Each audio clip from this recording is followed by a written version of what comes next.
simplement la question. Non, là, très près, oui. Une marche comme ceci. Et comme ceci. Bravo. Félicitations. Ce que je voulais dire, c'est que bon, Martin est un philosophe libertaire américain, donc il a dû tenter sur place des expériences. Quelles sont-elles? Est-ce qu'elles ont abouti? Parce que bon, les États-Unis, c'est quand même très particulier par rapport à l'Europe, les législations de l'Europe. Donc, que se passe-t-il à ce niveau-là aux États-Unis? Oui, donc pendant les années 70, en même temps qu'il créait son institut d'écologie sociale, il a développé dans le Vermont donc, des campagnes municipalistes pour s'emparer du pouvoir municipal avec des assemblées en démocratie directe. Mais en fait, alors ils ont réussi notamment quelque chose qui est aussi assez différent de l'Europe, c'est à changer des chartes municipales. Mais on n'a pas vraiment l'équivalent ici d'une charte municipale. Donc il dit s'il y a moyen de le faire, c'est intéressant parce que par pression citoyenne, si on est nombreux, on peut faire changer ce qui est au fond le texte constitutif de la municipalité et modifier, modifier donc l'organisation de la municipalité. Mais ici, malheureusement, ça n'existe pas ce système de charte, on n'a pas ce principe, on n'a pas cette autonomie en fait locale qui existe aux États-Unis. Et donc ici, c'est pas possible de changer la constitution et le pouvoir des communes et puis des intercommunales qui maintenant sont renforcées, etc. Donc ça, c'est une voie qui n'est pas possible. Donc voilà, eux, ils avaient un peu progressé là-dessus. Donc il nous faudra un rapport de force très important pour pouvoir arriver à un résultat, puisqu'on a plus de facilité que nous. Oui, et c'est pour ça que je pense que c'est bien de se dire que quand même il y a des endroits où, peut-être dans des petites entités d'abord, je pense que ce sera plus facile dans les villages, où on peut vraiment avoir une liste qui emporte totalement les élections et qui, à ce moment-là, décide de tout mettre en délibération. Ça, je pense que c'est possible à faire. Mais on gardera la façade formelle. On ne changera pas les textes légaux. Après, il y a les commissions citoyennes. Je crois que chaque commune a le pouvoir, c'est le désir. Oui, je crois que chaque commune, chaque mairie ou maire, conseil municipal a le pouvoir d'impliquer les citoyens par les commissions citoyennes, les conseils citoyens, etc. Oui, mais pour ça, il faut qu'ils le veuillent. Oui, voilà, bien sûr. Et donc justement le problème c'est que en principe, enfin juste ici par expérience, on voit bien qu'ils ne le font que sur des sujets qui ne les menacent pas, donc sur des sujets un peu secondaires, ou bien de manière consultative, etc. Enfin, il y a toute une série de verrouillages possibles pour que ça ne renverse pas trop les choses. Et en revanche, il faut bien étudier les textes qui concernent le référendum d'initiative locale, d'initiative citoyenne, enfin bon, les référendums au niveau local, parce que là, il y a une possibilité de faire en sorte, enfin, de demander que le référendum ait lieu, et le référendum peut être l'occasion, alors en lui-même, le référendum n'est pas une démocratie directe, pas du tout, si chacun est tout seul dans son coin à juger, ça n'a aucun intérêt, mais ça peut être l'occasion justement d'organiser des débats, d'organiser des délibérations, des réflexions, des informations, et donc ça peut être un des moyens, et comme c'est justement quelque chose qui, pour le moment, comme ça a été très très fort revendiqué par les Gilets jaunes, c'est quand même en train de un petit peu faire son chemin, et y compris au niveau légal, donc ça pourrait être une occasion à saisir. Je trouve qu'il n'y a rien de nouveau sous le soleil, en ce sens où ce que vous nous avez présenté ce soir existe déjà, c'est la Confédération helvétique. C'est la Confédération helvétique, ça fonctionne très très bien, c'est un système de communes, mais il faut pas oublier une chose, c'est que les Helvètes constituent en fait un pays où ils sont très disciplinés. La religion dominante est partagée entre deux obédiences qui sont les protestants et les catholiques. Ils s'entendent très très bien. La configuration géographique du terrain et les difficultés pour y vivre font que les gens sont solidaires entre eux, parce que sinon on meurt. Or, le peuple français ne montre pas du tout les mêmes dispositions. J'en veux pour preuve j'arrive pas à trouver la bonne distance pour parler dans ce micro. J'en veux pour preuve une des citations de Gaulle qui disait que les Français sont des veaux. Et je crois que vous êtes vous-même helléniste, et vous savez comme moi, si vous avez lu l'allégorie de la caverne, à un moment donné, il est dit que l'ignorance a ceci de fâcheux, c'est que lorsqu'on est ignorant, on ne désire pas connaître. Et pour pouvoir remuer la population à devenir mature, avoir une certaine, prendre une certaine liberté pour pouvoir s'instruire, s'intéresser à la chose publique et pouvoir se rassembler compagnie. Moi, je n'ai pas été convaincu du mouvement des Gilets jaunes qui a eu lieu l'année dernière. Ça, une fois de plus, l'État a dû donner, subventionner un certain nombre de choses pour pouvoir faire en sorte d'apaiser les tensions sociales. Qu'avez-vous à répondre à ce que je viens de dire? Merci. Ok, merci. Il y a plusieurs choses en fait dans ce que vous dites. Une première chose, c'est vrai que la Confédération helvétique, elle est plus avancée en termes de démocratie, je dirais, participative, mais pas directe. Et donc, de nouveau, ça me donne l'occasion d'insister sur la différence. Certes, il recourt à la votation pour certaines choses. Il y a une assez grande autonomie locale, officielle, mais il n'y a pas des assemblées qui se réunissent systématiquement, des assemblées générales de tous les habitants d'une commune qui se réunissent systématiquement pour prendre les décisions qui se posent à la commune. On a quand même un pouvoir représentatif élu, comme dans les autres pays européens. Donc je dirais que c'est un système mixte, mais la proposition ici, elle est d'aller plus loin que ça. Elle est vraiment de se baser sur l'Assemblée délibérative. C'est quand même, ça va un petit peu plus loin. Alors l'autre chose très importante, c'est que c'est vrai qu'il y a un enjeu qui se pose à nous, c'est comment repolitiser les gens. C'est-à-dire comment leur donner le goût de la politique. Mais encore une fois, au sens noble du terme. Donc comment leur donner le goût de s'occuper de leurs propres affaires, en somme. Et je pense que le premier facteur, c'est quand même le ras-le-bol de la situation actuelle. C'est quand même parce qu'on trouve la situation insupportable qu'on a envie de la dépasser. Donc ça, c'est une condition qui existe, elle est remplie. Alors, la deuxième solution, c'est de ne pas attendre un sauveur, de ne pas attendre que le sauvetage vienne encore d'une autre autorité, c'est-à-dire s'en remettre à un autre parti, quel qu'il soit, s'en remettre d'une manière générale de nouveau à une intervention extérieure. Mais se dire, ok, maintenant, prenons nous-mêmes les choses en main. Comment arriver à ça?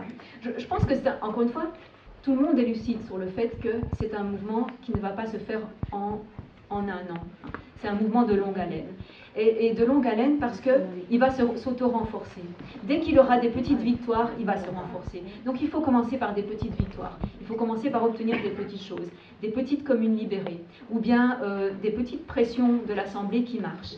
Et de cette façon-là, les gens vont se dire, mais en fait ça vaut la peine de donner un peu de son temps, parce que ça marche, et parce que ça améliore vraiment notre situation. Et en même temps, et c'est évident qu'il faut agir sur la disponibilité du temps. En fait, le temps nous est compté beaucoup trop en fait, dans la vie actuelle. Pourquoi? Parce qu'on travaille 8 heures par jour encore pour la plupart des gens. Parce qu'après, il faut aussi s'occuper des enfants, il faut aussi tout ça. Et ça, il y a un impératif là de diminuer le temps de travail. Mais cet impératif de diminuer le temps de travail, il est tellement rationnel par rapport à l'idée de produire moins, consommer moins. On a besoin de moins d'argent, besoin de moins, mutualiser le plus possible de choses. Et ça aussi, ça peut être commencé tout de suite. Dès qu'on a une assemblée, dès que les gens se connaissent, ils peuvent mettre en partage, ils peuvent mettre en commun des tas de choses. Donc, ils ont besoin de moins d'argent. Dès qu'ils ont moins d'argent, ils peuvent travailler moins. Travaillent moins, ils retrouvent du temps pour discuter, etc. Donc, c'est un processus qui doit être fait sur des divers axes en même temps. Voilà. Mais merci beaucoup, c'est tout à fait important.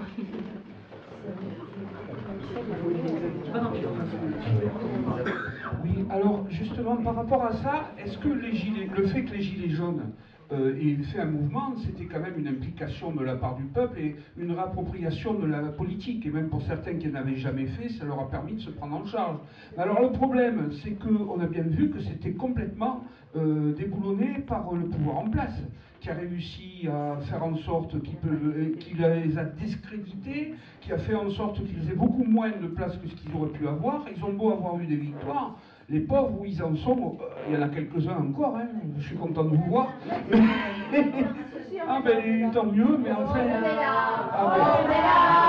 Même si Macron ne peut pas nous Bon, mais ça fait plaisir. Il y en a combien? Il y en a 6 sur... Bon. On le veut pas, nous on est là. Alors ça, c'est très bien qu'ils sont là. On les applaudit, s'il vous plaît. Et voilà, le grand souci, c'est ça, c'est que le pouvoir actuel et le capitalisme en place a de tels moyens médiatiques pour enturbaner les gens et pour leur faire un peu ce qu'ils veulent, en leur faisant croire qu'ils auront une meilleure télé, en leur refilant 100 balles de plus, que ça devient très difficile d'avoir un mouvement social qui soit pérenne. Voilà. Oui, vous avez évoqué tout à l'heure les limites d'une certaine décentralisation concernant certains domaines, notamment vous avez évoqué la santé. On pourrait évoquer d'autres grands sujets que sont l'éducation, la politique en général, une politique migratoire. Comment est-ce qu'on peut gérer une politique migratoire à l'échelle locale avec le municipalisme? Alors moi ça me semble un sujet assez fondamental, ça, parce qu'on peut aboutir à certains paradoxes.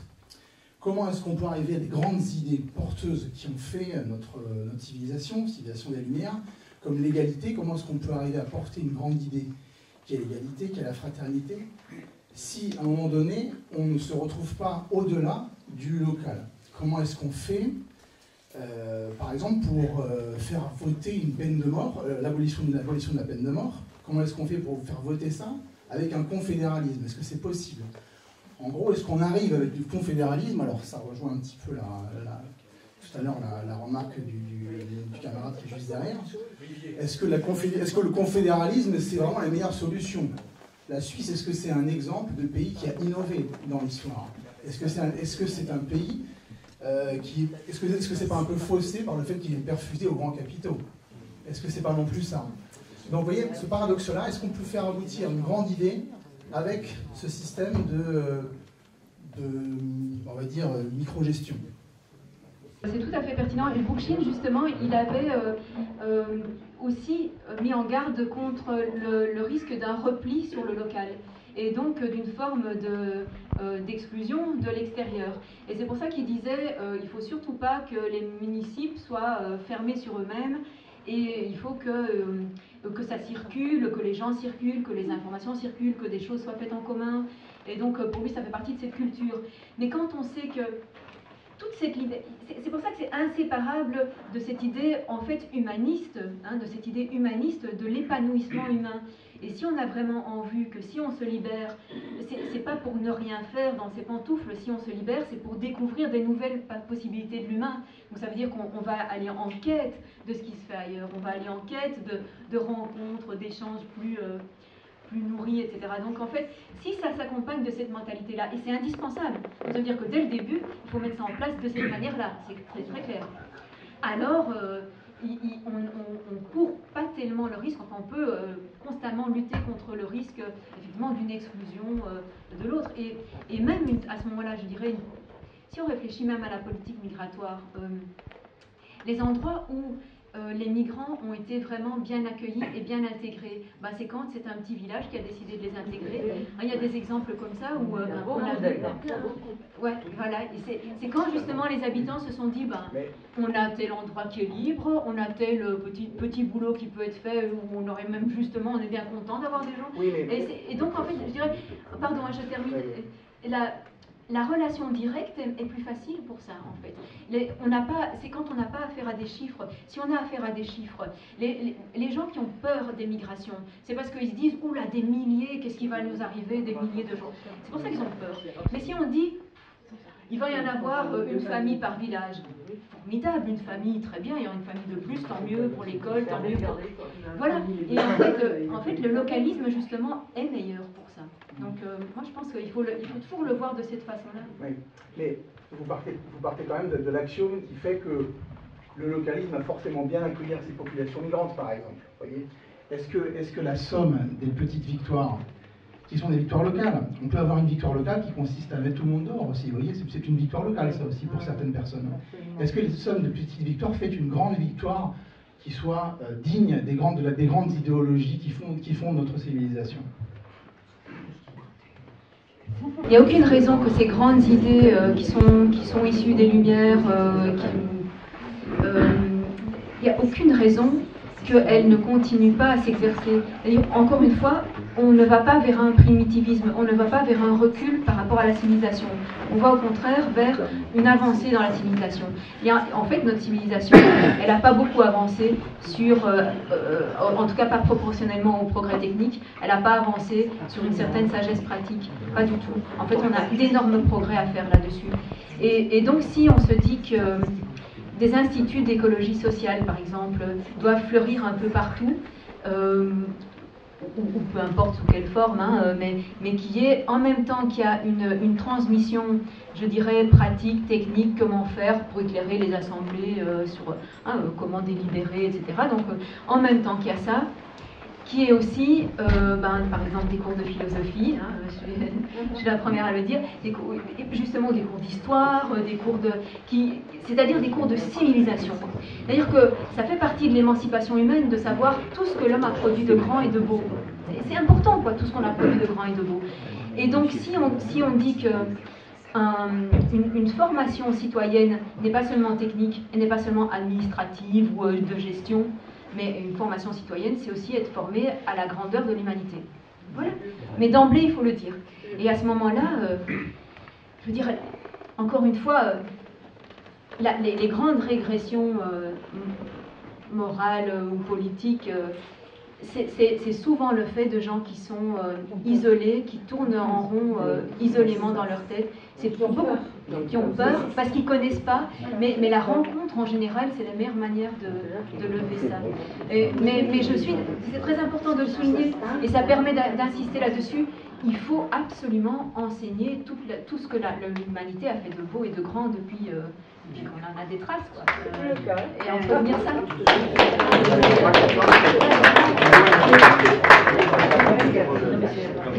Une question là, et puis quelque chose. Il y en a ici, c'est toi, et puis voilà. On les prend dans l'ordre, hein, Oui, bonsoir. Je vais reprendre un petit peu des arguments de mon collègue. Et en fait, votre discours m'a fait rajeunir énormément, parce que j'ai appris en son temps qu'il y avait deux grandes façons d'organiser les structures humaines, c'est de façon hiérarchique ou de façon participative. Et bien évidemment, tout ce que vous nous avez dit et exprimé à travers le penseur, c'est en effet l'éloge de la participation, genre, en général. Et de la participation, vous en avez décliné, vous déclinez l'écologie municipaliste, etc.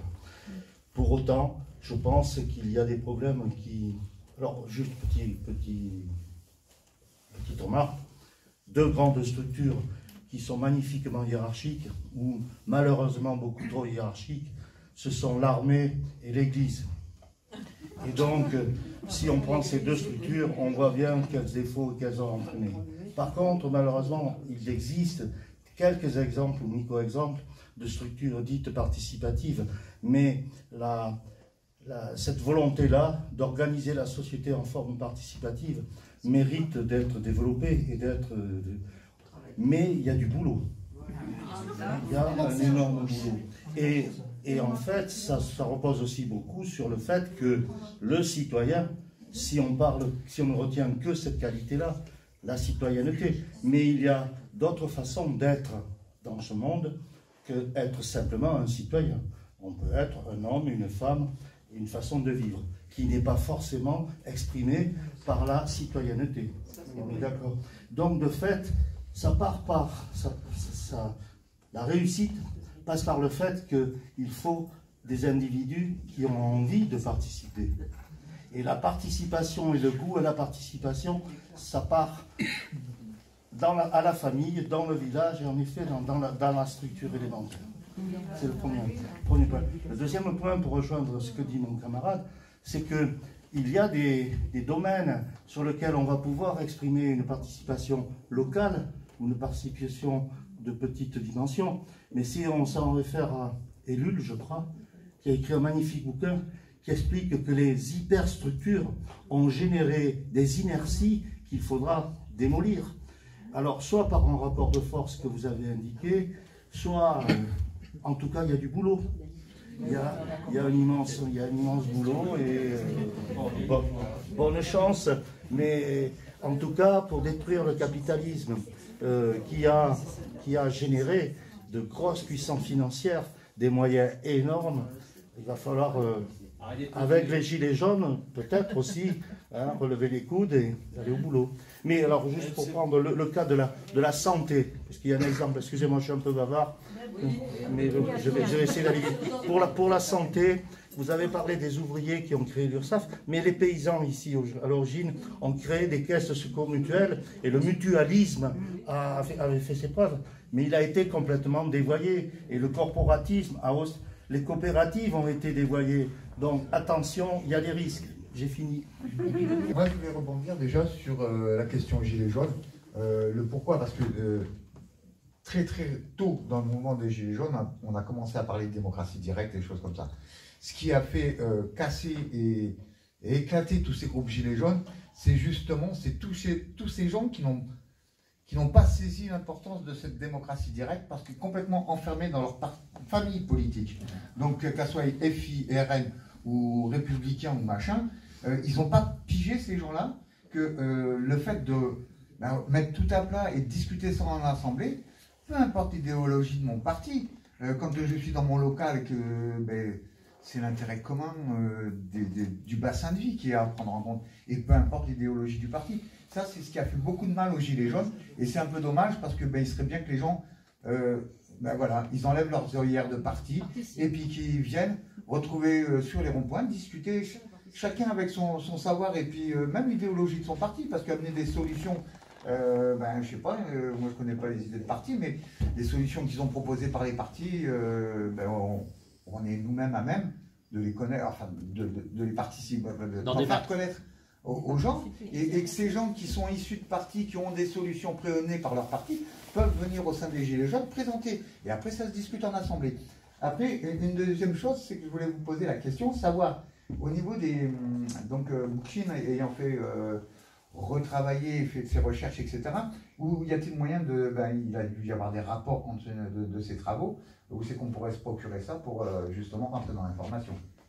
Merci.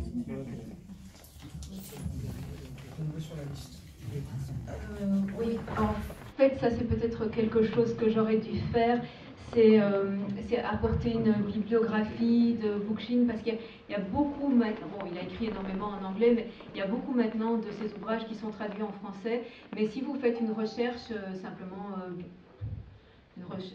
À la limite, si vous pouvez en conseiller un qui donne une vision de ses travaux, enfin, de rapport de ses recherches. Alors même par exemple,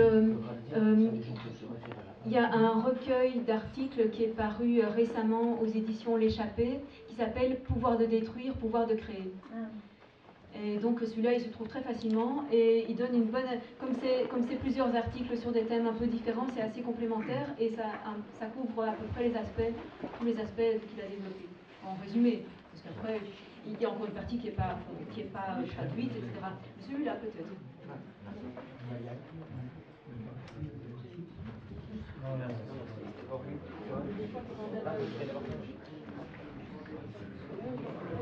Merci beaucoup, oui.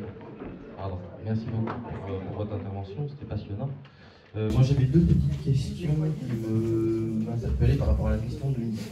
J'ai cru comprendre qu'il fallait passer donc par un rapport à la consommation qui soit forcément différent. Je pense qu'on est tous plus ou moins conscients de cette question de la consommation, mais en lien un petit peu avec aussi la question de Romain derrière, tout à l'heure, cette question de la globalisation, est-ce qu'il aurait eu le temps d'aborder cette question de la sphère mondiale, on va dire, avec un portable qui est fabriqué, qui va avoir traversé 30 pays avant d'arriver ici, et qui nous permet aujourd'hui peut-être de bénéficier de votre présence parce que vous êtes sur Marseille ou que ceci. Donc cette question de la société de la consommation, de la communication qui passe par, en fin de compte, qui est le fruit quand même d'un long chemin via la globalisation, comment on rattrape ça alors que c'est entre guillemets le positionnement premier de la société capitaliste de base, qui nous explique cette émancipation, cette libération de l'humain par l'hyperconnectivité, c'est ça la société de marché aussi.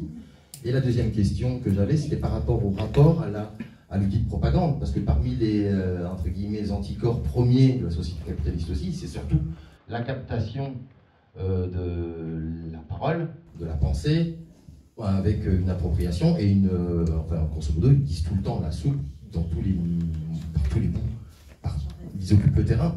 Et même quand on peut parler de municipalisme libertaire comme ici, j'entends la qualité d'écoute et la volonté de comprendre votre pensée, et donc du coup ça la rend compréhensible.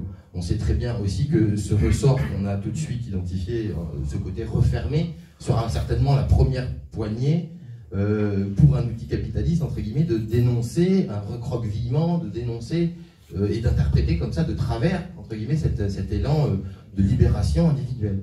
Donc je ne sais pas comment il a lui-même déjà commencé, je suppose qu'il a dû aborder ces questions-là.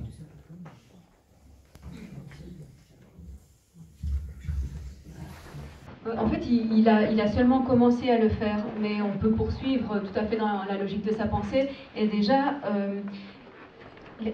l'histoire de l'interconnectivité mondiale, ça peut être, c'est aussi bien, c'est ambivalent, ça peut être aussi bien quelque chose de mauvais que quelque chose de bien. Alors le côté mauvais, c'est effectivement la délocalisation des industries, la délocalisation surtout de l'oppression et de l'exploitation des travailleurs ailleurs, les transports aberrants, etc. Après on peut ajouter, bon, il y a des choses qu'on peut garder en revanche. Donc effectivement la communication qui permet l'ouverture sur le monde. Le fait aussi que cette communication, on peut se la réapproprier, parce que quand on parle des médias dominants, de l'idéologie qui passe par là, de la propagande qui passe par là, en fait, on a de plus en plus la possibilité de développer nos propres médias. C'est beaucoup plus facile qu'il y a 30 ou 40 ans. Et donc, il y a pour le moment une espèce de bataille d'information, parce qu'il y a de l'information qui vient de partout, dans tous les sens. L'enjeu, c'est maintenant de faire la sélection, c'est-à-dire de savoir qu'est-ce qui est pertinent, qu'est-ce qui n'est pas dans toute cette masse d'informations. Donc, ça veut dire qu'on n'échappe plus à une formation à l'information. Mais c'est pas grave, ça c'est bien. Il faut se former à l'information, donc à détecter qu'est-ce qui est pertinent, qu'est-ce qui n'est pas. Mais donc, il n'y a aucune raison de jeter Internet aux orties, par exemple. Aucune raison. Après, il faut réfléchir comment on produit l'électricité qui est nécessaire pour le stockage, pour les appareils, etc. Mais on n'a jamais dit qu'il fallait arrêter de produire de l'électricité. Il faut simplement le faire plus intelligemment. Il faut le faire avec des moyens écologiques. Et puis on continue à être interconnecté.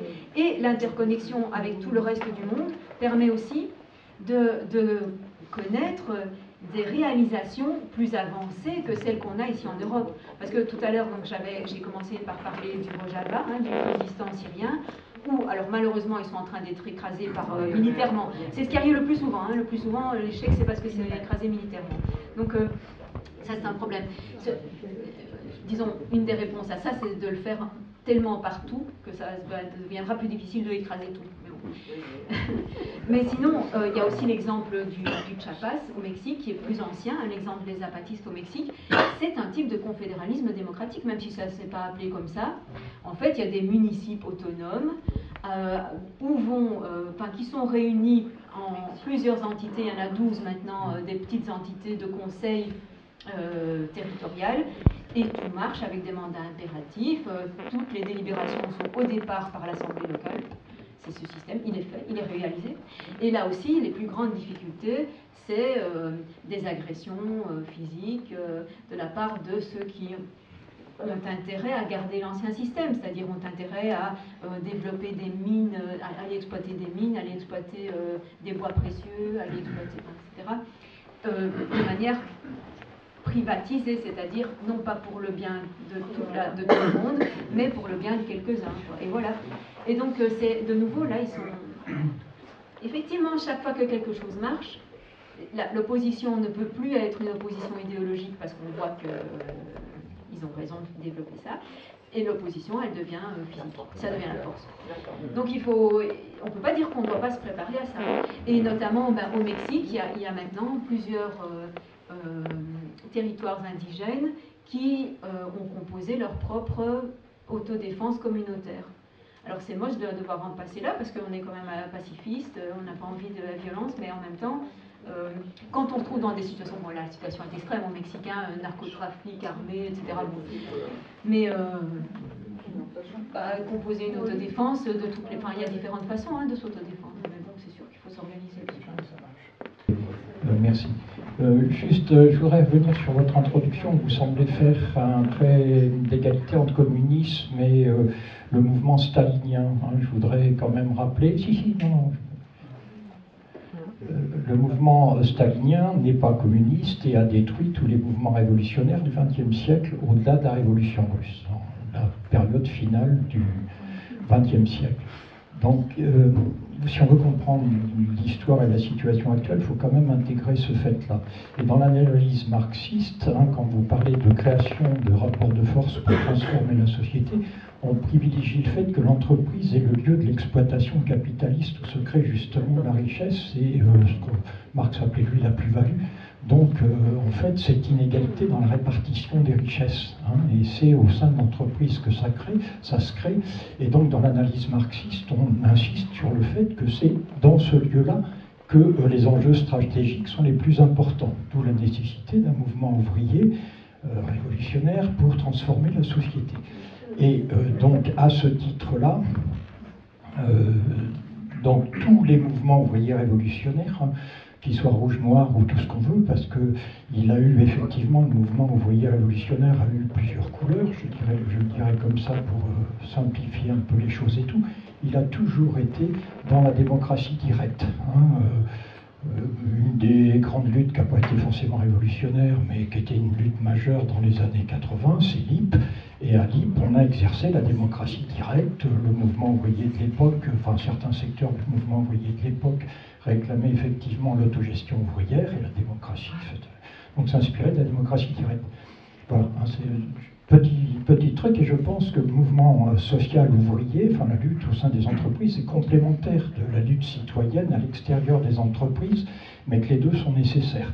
Et donc, est-ce qu'une des faiblesses du mouvement des Gilets jaunes, c'est de ne pas avoir été, justement, ou d'avoir été isolé des lieux je dirais, de création de la richesse, des entreprises, etc., de ne pas avoir été rejoint par le mouvement social. Une des forces de 68, c'est le fait que le mouvement ouvrier a rejoint le mouvement étudiant. Et qu'à ce moment-là, effectivement, les perspectives ont complètement changé. Et qu'un des drames de la situation pour les Gilets jaunes, c'est qu'ils sont restés largement isolés, je dirais, sur leur rond-point. Bon, voilà, c'est un point de vue. Après, vous parlez des politiciens professionnels et tout.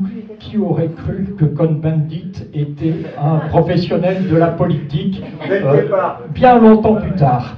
Et est-ce qu'on a des critères pour les identifier, ceux-là? Parce que j'ai le sentiment qu'il n'y a pas que Cohn-Bendit qui, petit point de suspension. Voilà.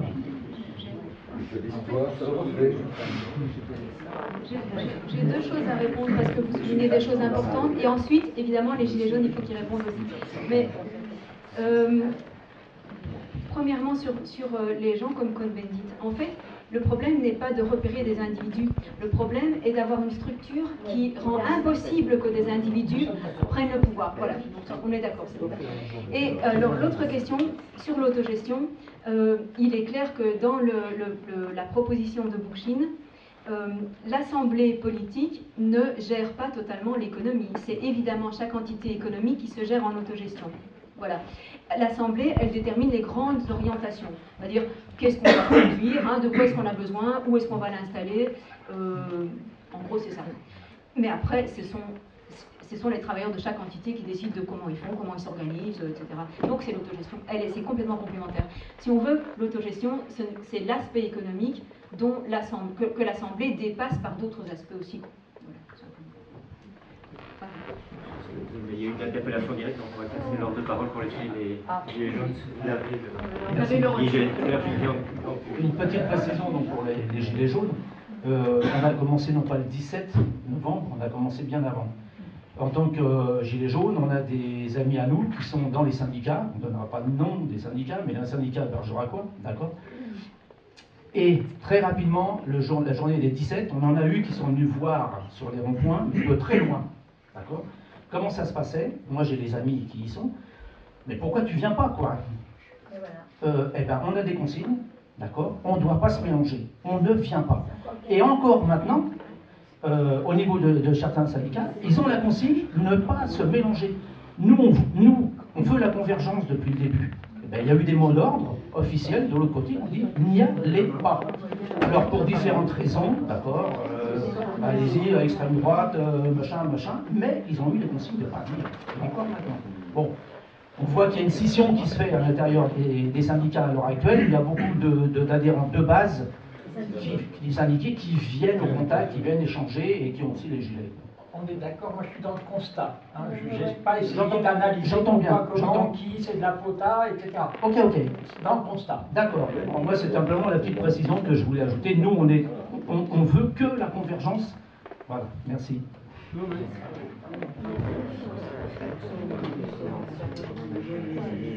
Alors, d'abord, je voudrais dire que les gens qui sont ici intéressés par le municipalisme libertaire ne le sont manifestement pas par la parité, parce que je suis la deuxième femme à parler depuis le début de cette soirée.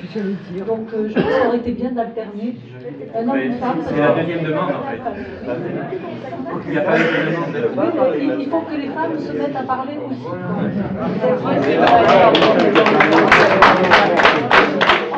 Oui, mais il faut un peu de volontarisme parce qu'on sait que les femmes parlent beaucoup moins que les hommes de manière spontanée. Et donc, il faut peut-être mettre ça en place de manière à ce que les femmes osent. Voilà. Il n'y a pas eu d'autres demandes que la première et puis la deuxième. Justement, il faut demander. Bon, ça, c'est la première chose. Moi, ce que je voulais demander, c'était concernant le temps. Nous sommes devant des défis écologiques qui sont extrêmement urgents. On est tous d'accord, je crois, on l'a dit à plusieurs reprises, que tous ces processus sont extrêmement lents.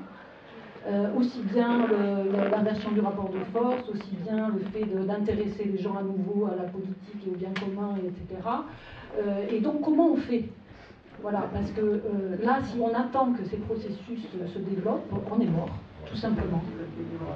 Mais non.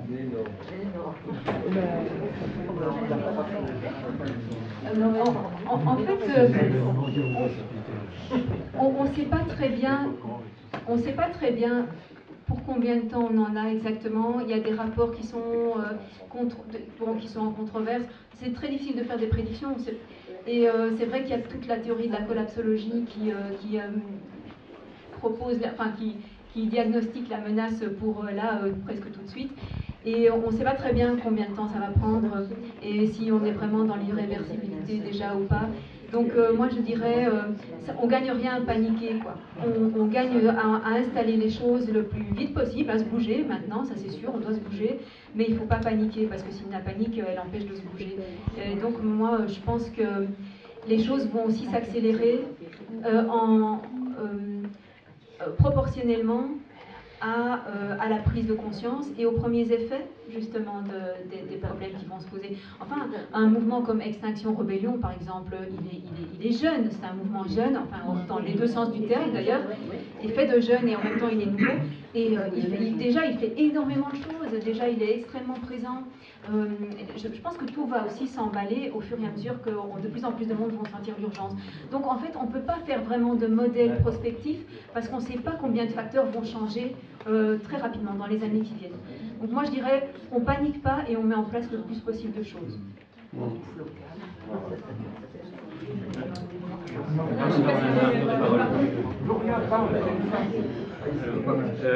Peut-être qu'il y a une décision à prendre ensemble. Est-ce que les femmes sont prioritaires maintenant? On a beaucoup de retard à rattraper.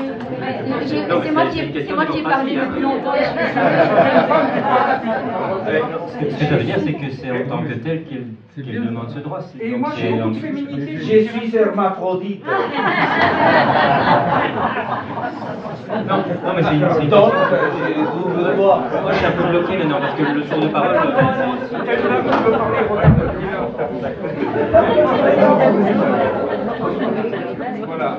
Je profite. Moi, je viens de finir un bouquin de Pablo Servigne qu'il a écrit avec un autre où il parle de l'entraide. Et il explique bien que c'est dans les moments critiques que, en fait, les humains ne paniquent pas, ils gardent leur sang-froid et ils sont dans l'entraide. Et donc, on peut essayer de compter là-dessus, compter sur peut-être que, il y a aussi des politiques qui Au niveau municipal, les plus seront dans cet état d'esprit d'entraide et de participation avec tout le monde. Et donc, ce sera peut-être plus efficace et plus rapide qu'on ne le pense. On espère. Thierry, pour ceux qui ne me connaissent pas. Alors j'ai énormément de choses à dire, mais je ne veux pas prendre trop de temps aux autres. Alors je vais être factuel. D'accord. Alors j'éloigne le micro. Voilà. Plus encore ? Un peu plus, oui. Voilà, comme ça, c'est parfait. Bon, on va essayer de rester à bonne distance. Bookchin, c'est... Enfin, quel bouquin ? Il y a des questions qui ont été posées. Moi, le conseil que je donne, peut-être pour aborder Bookchin, qui a parfois un discours un peu philosophique, bien que ce ne soit pas un philosophe universitaire, mais je trouve que, je ne sais pas ce que tu en penses, le bouquin que tu as préfacé, justement, de Janet Biel, est très très bien fait. Elle parle très clairement. C'est la dernière compagne de Murray Bookchin, qui continue son œuvre. Elle n'est pas la seule, hein, bien sûr. Hein. Et elle a écrit un bouquin qui est à la fois clair et profond et précis sur la pensée de Murray Bookchin. Ça parle du municipalisme libertaire. Donc elle s'appelle Janet Biel, B-I-E-H-L. Et donc il y a un de ses bouquins, il s'appelle Le municipalisme libertaire. Donc il est vraiment concentré sur la montée de la démocratie directe et sur comment on peut organiser les assemblées. Donc celui-là c'est aux éditions Éco-Société. Et sinon, elle a aussi écrit une biographie de Murray Bookchin. Mais c'est pas celui-là que je voulais dire. C'est le municipalisme libertaire. Merci. Voilà. Alors, par rapport à des préoccupations ou à des questions qui ont été posées, il y a un bouquin fabuleux, je trouve, de Francis Dupuy-Derry, qui est un anarchiste québécois, qui s'appelle La peur du peuple. Et en fait, il répond à tous ces questionnements que l'on se pose incessamment, à la fois le pouvoir en dehors de nous et le pouvoir en nous qui dit « mais en fait, ça ne peut pas marcher, c'est compliqué, le peuple n'y arrivera pas ». Tous ces arguments-là, ils existent depuis 150 ans, ce sont toujours les mêmes qu'on nous resserre et qu'on a intériorisés, et lui, il répond point par point. Vous voyez, il fait vraiment une stratégie de démolition de ces arguments-là. Donc c'est vraiment un bouquin intéressant à lire, et vous en avez un autre, si vous voulez voir le cynisme de ces gens-là qui nous gouvernent, si vous n'êtes pas convaincu du cynisme du capitalisme, voyez un de ses fondateurs occultes, Edward Bernays, qui en 1928 a écrit Propaganda, vous trouvez son bouquin, c'était le bouquin du chevet de Goebbels d'ailleurs, et qui montre comment, en fait, il faut amener les gens à la véritable démocratie telle que eux la conçoivent. En brisant les syndicalismes, en brisant les espérances, les solidarités, c'est pas moi, hein, c'est Bernays. Lisez son livre Propaganda, c'est absolument extraordinaire. Hein. Ça fait depuis 1928 que tout le monde est au courant. Donc voilà, c'est des petits conseils de lecture que je vous donne, si vous voulez bien. Oui, Propaganda, vous le trouvez, bien sûr. Également, oui. Alors, Propaganda de Edward Bernays, le double neveu de Freud, hein, quand même. Oui, et le fondateur du marketing. Oui, des relations publiques, oui, du marketing politique. Ça, c'est Propaganda. Et l'autre bouquin, c'est La peur du peuple. Il y en a plein. Il y a plein de vidéos de lui, de Francis Dupuy-Derry. Un personnage passionnant. Ouais, très très intéressant. Il y en a plein d'autres, hein, mais il y a ceux-là qui viennent de l'esprit. Oui, c'est un Québécois. Oui. Il y a Norman Baillargeon aussi. Qui est dans le même veille. Mais si vous voulez, je vous envoie ces références, si vous laissez vos coordonnées. Oui, je les mets sur ma page. Oui. Ouais. Voilà, juste, moi j'ai une question. Concrètement, comment fonctionne une assemblée? Est-ce qu'il y a des précautions à prendre? Est-ce qu'on peut avoir une espèce de vade-mecum concernant la prise de parole, répartition des tâches, ordre du jour, prise de décision?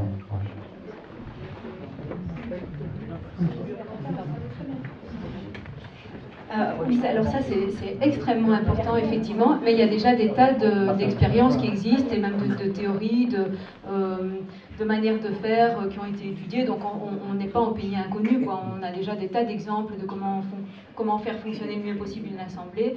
Ce qui est certain, c'est que pour ces assemblées-là, une chose absolument indispensable, c'est qu'il y ait un ordre du jour qui soit précisément établi et suffisamment diffusé. Il faut qu'on sache pourquoi on y va. Il faut qu'il y ait une régularité, c'est-à-dire qu'il faut qu'il y ait le jour de l'Assemblée, qu'on sache que ce jour-là on va à l'Assemblée, que ce ne soit pas sauf cas exceptionnel où il faut se réunir parce qu'il y a un événement, mais sinon il faut se réunir et donc qu'on prenne que ce soit une habitude, quoi, hein, qu'on y aille. Et il faut qu'il y ait une continuité, c'est-à-dire qu'évidemment qu'on note les décisions, que quelqu'un fasse un compte-rendu, etc. Donc tout ça doit, pour que les choses demeurent, quoi.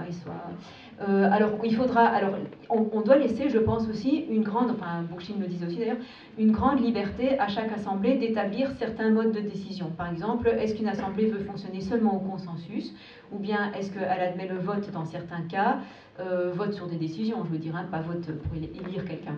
Mais donc, ou bien... Ça, c'est vraiment à chaque assemblée à décider. Il n'y a pas de raison qu'il y ait une seule forme pour toutes. Et puis, alors c'est bien, mais ça vient des méthodes d'éducation populaire. On sait que c'est bien qu'il y ait une personne qui veille à ce que la parole circule, une personne qui veille à ce que le temps de parole soit respecté, une personne qui veille aussi à recentrer les débats, c'est-à-dire qu'il n'y ait pas trop de digression parce que sinon ça fatigue, on perd du temps. Et avec fonction tournante. Voilà, avec exactement des fonctions qui sont tournantes, c'est pas toujours les mêmes personnes qui le font, et donc tout le monde sait. Voilà, donc il y a une série de techniques d'assemblée comme ça, mais c'est quand même très... on peut aller chercher des théories qui existent. Mais c'est sûr qu'il faut formaliser, on est d'accord qu'il faut formaliser, c'est pas du pur spontanéisme.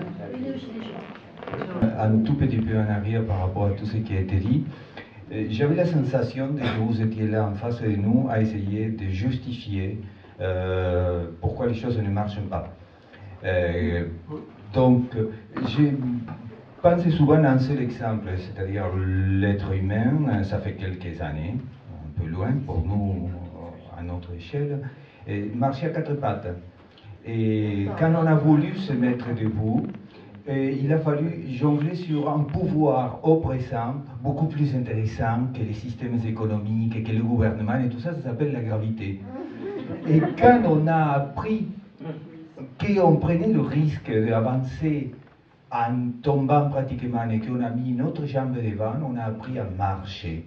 Personne n'a jamais dit que c'était facile. Et j'imagine que les Gilets jaunes, que tous les autres mouvements révolutionnaires qu'il y a eu dans l'histoire, se sont imaginés que les choses n'étaient pas des cadeaux. Alors pourquoi se concentrer sur ce qui est complexe? Parce qu'en soi, on sait qu'on a la difficulté de le faire. Sauf que je suppose, la variable se trouve dans le fait de savoir si on a la conscience et le désir de s'intégrer ou de faire. Second point que je voulais traiter, c'était que vous avez parlé tout à l'heure aussi de la merveilleuse histoire de l'humanité, et je me disais qu'il nous manque un petit peu de connaissances parfois, qui nous rendrait un petit peu d'humilité aussi face aux vivants.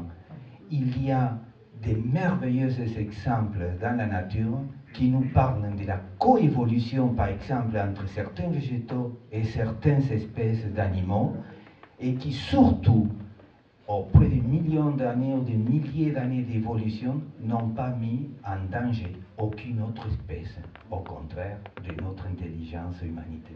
C'est clair.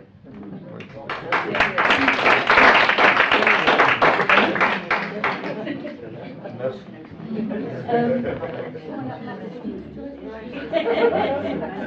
C'est important ce que vous dites, et en même temps, je pense qu'il ne faut pas se tromper, il ne faut pas confondre les activités de l'humanité avec les activités de la nature et des autres animaux.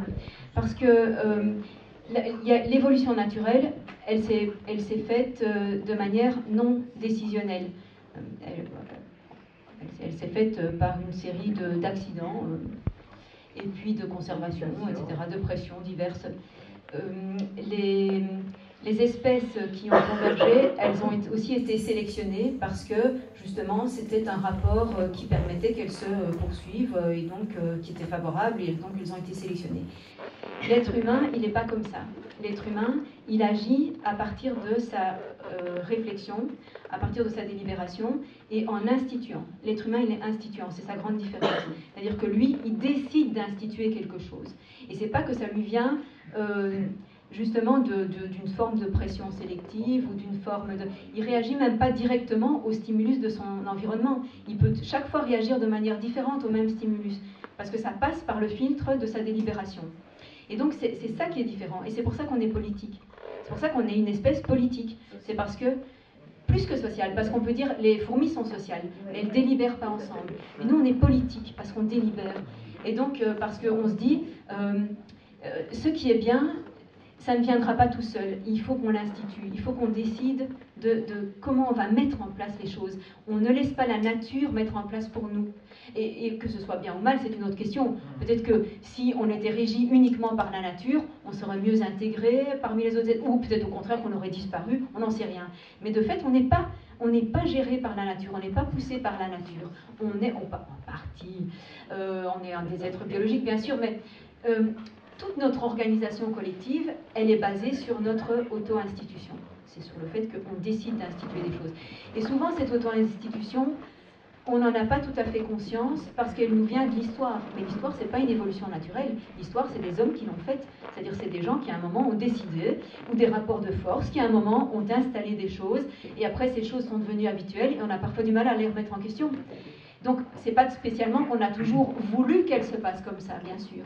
Mais il y a un moment où on peut dire, maintenant, on n'en veut plus. Et ça, la nature ne fait pas. Donc, moi, je trouve que c'est...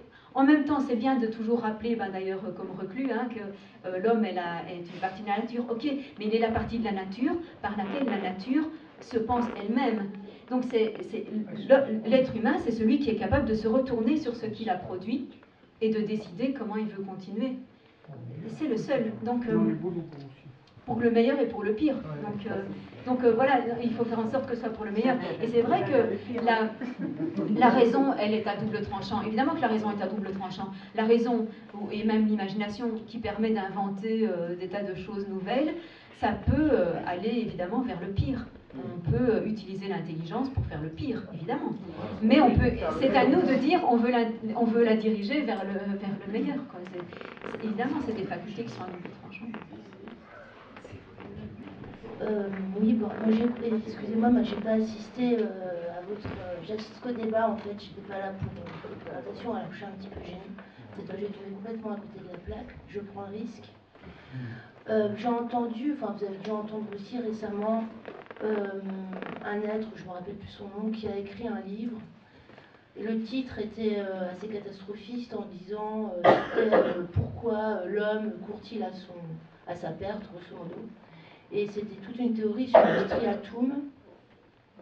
Ça vous dit quelque chose? Le striatum. Personne n'a entendu parler de ça? Vous pouvez vous lever, madame? Donc c'était, en fait, c'est une petite structure cérébrale qui est à la base du striatum. Oui. Ça vous... Donc c'est une petite structure cérébrale donc, qui se trouve à la base du cerveau.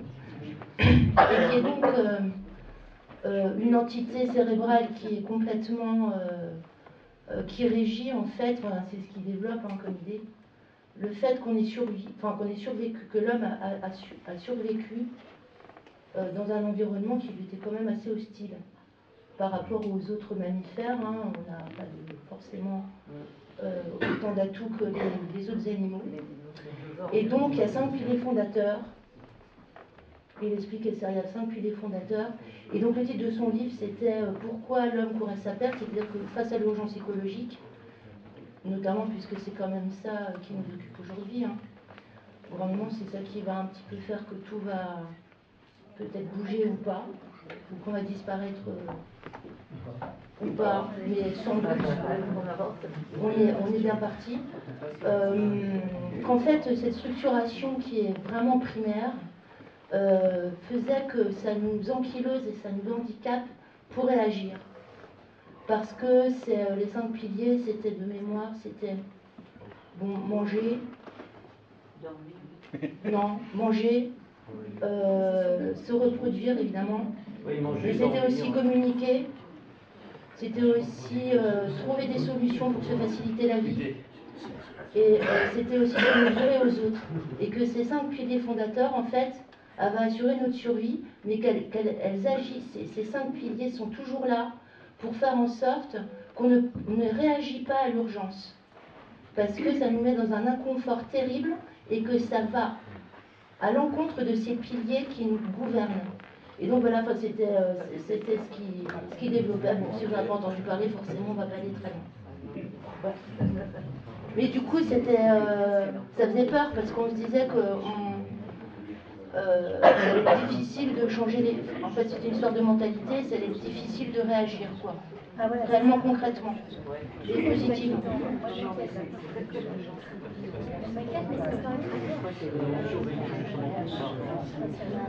Juste qu'aucune analyse causale réductrice n'est correcte parce qu'elle est toujours insuffisante, elle est toujours... en fait, si on veut voir les causes qui ont amené à la situation présente, qui ont amené l'humanité à la situation présente, il faut prendre l'humain dans absolument toutes ses dimensions, donc c'est-à-dire l'ensemble des facultés que lui permet son cerveau et son corps, et puis l'ensemble de l'histoire qui a construit progressivement tout son développement, etc.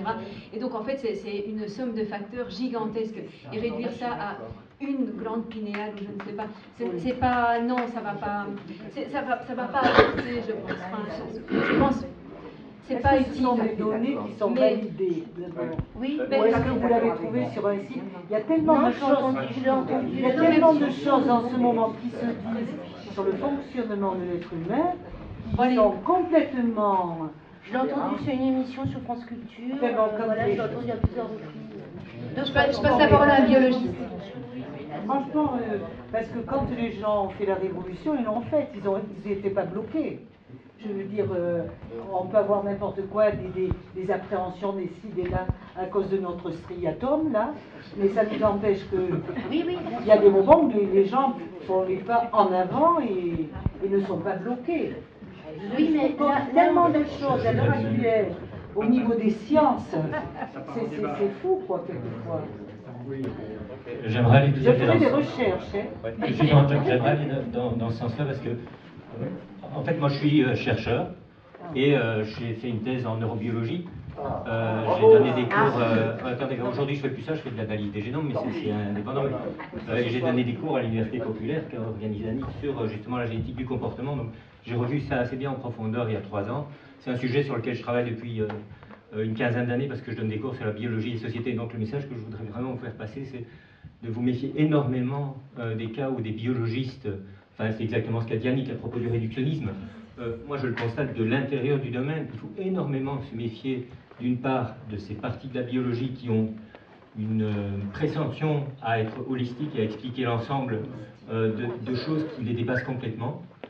Et en particulier, les domaines où ça a été le pire, c'est dans certains domaines de l'évolution, justement, où on présente une vision adaptationniste, comme si tout avait été sélectionné et avait donné le meilleur des mondes possibles. Un autre des domaines qui sont extrêmement dangereux en biologie, c'est ce qu'on a appelé la sociobiologie, qui est le domaine le plus conflictuel de la biologie, où à partir des années 75, il y a eu des biologistes qui ont prétendu en fait que l'analyse des sociétés animales était un modèle qui permettait de comprendre aussi les sociétés humaines. Et ça a donné maintenant naissance à un courant de la biologie qui s'appelle psychologie évolutive et qui vise à expliquer tout en termes de sélection. Et en fait, le problème, c'est que ces sciences-là manquent complètement de fondement et elles sont critiquées par l'ensemble des autres biologistes. Donc, par exemple, la sociobiologie, elle s'appuie sur une vision évolutive qui suppose une transmission génétique des comportements et qui suppose une étude des comportements. Mais il s'avère que les évolutionnistes critiquent la sociobiologie parce qu'ils disent que leurs modèles évolutifs sont caricaturaux, et notamment, il y a un très grand courant en évolution qui est le neutralisme. Je ne vais pas entrer dans le détail, je ne vais pas vous faire un cours, mais donc, le deuxième aspect, c'est que les généticiens critiquent les sociobiologistes parce qu'en fait, ils ne font pas du tout de génétique. Il n'y a aucun gène qu'ils peuvent produire pour démontrer qu'il y a, enfin, dans les années 90, il n'y en avait aucun, qui était un gène qui conditionne un comportement humain. Il y a des gènes qui affectent les comportements humains. Oui, on peut avoir des perturbations qui font qu'on a le comportement qui est affecté, mais il n'y a pas un déterminisme qui pourrait prêter le plan à la sélection. Et le troisième aspect, c'était le comportement. Et les gens qui faisaient de l'éthologie critiquaient les sociobiologistes en disant « mais vous nous faites des théories, mais en fait c'est des histoires comme ça, mais vous n'analysez même pas les comportements. Nous, on a des outils pour analyser les comportements. » Donc il était reconnu ni par les évolutionnistes, ni par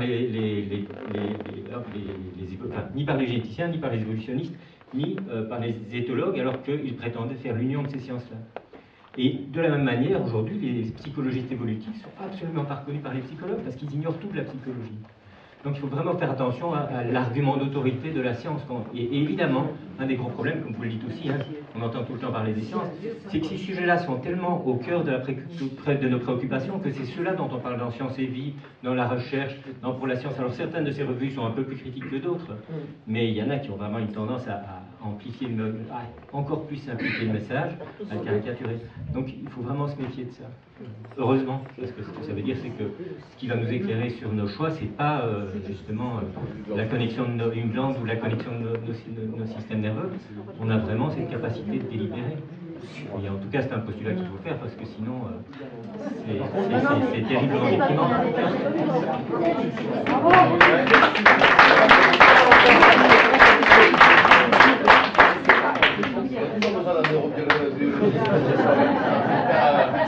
J'ai plein de séries télé hyper éthiques. Bon, excusez-moi, je voudrais recentrer un petit peu le débat sur la thématique de la soirée. Alors, trois petites choses en vrac, dans le désordre. La première, peut-être, c'est je sens un peu un sentiment, là, presque général, je dirais, que les gilets jaunes, c'est fini, enfin, etc. Je voudrais m'inscrire, à titre personnel, complètement en faux là-dessus. Contrairement à ce qu'on voudrait nous faire croire, les gilets jaunes sont en train de réfléchir, sont en train de s'organiser, sont en train de discuter, sont en train de faire tout ça. Et ça passe pas aux 20h, quoi, ça. Hein. Mais ça va, mais un jour ça va y passer. Ça va y passer. Parce que les choses sont en train de se mettre en place. Bon, ça c'est le premier point.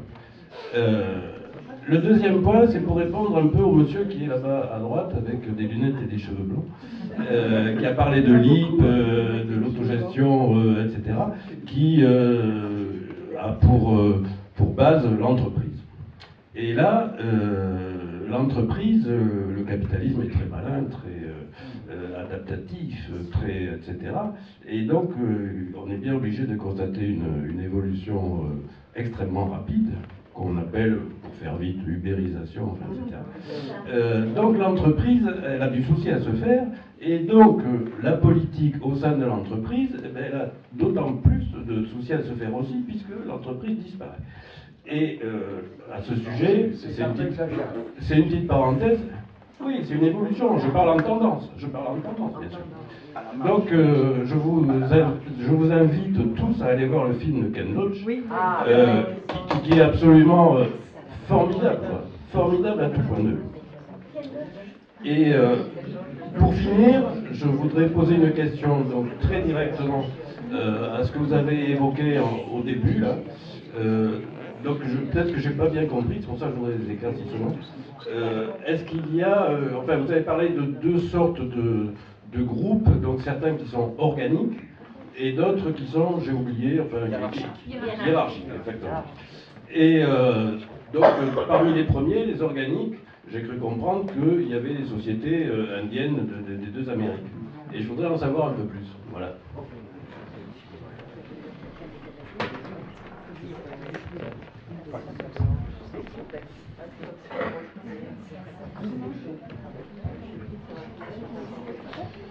C'est une référence aux travaux d'anthropologues qui ont mis en évidence donc des sociétés qui sont tout à fait homogènes au sens où il n'y a pas de distinction, déjà même de tâches entre, sauf la division sexuelle évidemment, celle-là elle est absolument universelle. Mais à part ça, il n'y a pas de distinction entre les tâches qu'accomplissent toutes les membres de la communauté. Donc il n'y a pas de hiérarchie entre eux, et même pour un bon nombre d'entre elles, il n'y a une chefferie que symbolique, qui a été étudiée par exemple par Pierre Clastre, enfin, je veux dire ça c'est sans doute le plus. Et donc ces sociétés, en fait, il n'en reste plus beaucoup de ces sociétés-là. Voilà, c'est plutôt, elles sont plutôt, parce qu'on a conquis leur territoire, on les a. En Amérique du Nord, elles ont été parquées. En Amérique du Sud, on restreint de plus en plus dans la forêt vierge les quelques-unes qui restent. Et voilà. Et malheureusement, c'est le rouleau compresseur de l'hégémonie.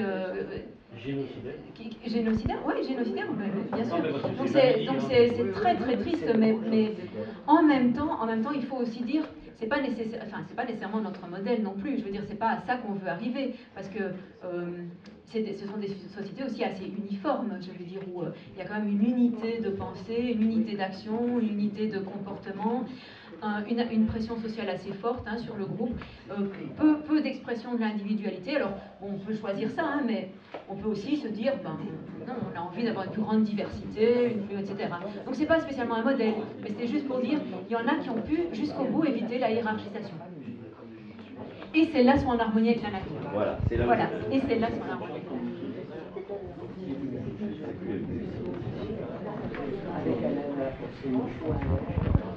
Oui, merci pour le principe d'espérance que vous portez, qui est évidemment qui a une part idéaliste et une part réaliste à la fois. Moi, j'ai une question en fait sur l'aspect, comment dire, philosophie politique, organisation, décisionnisme. En fait, je suis assez d'accord. Par contre, j'aimerais bien vous poser une question sur l'articulation à l'économique, et en particulier à la phrase que vous avez dite entre guillemets, la décroissance et la mort du capitalisme. Est-ce que vous en êtes sûr? Est-ce qu'il n'y a pas en fait une politique du capital qui, d'une certaine manière, devrait se concilier avec les principes de l'autogestion pour essayer de marier deux personnes qui ont été dans l'histoire relativement importante, Marx d'un côté et Bakounine de l'autre?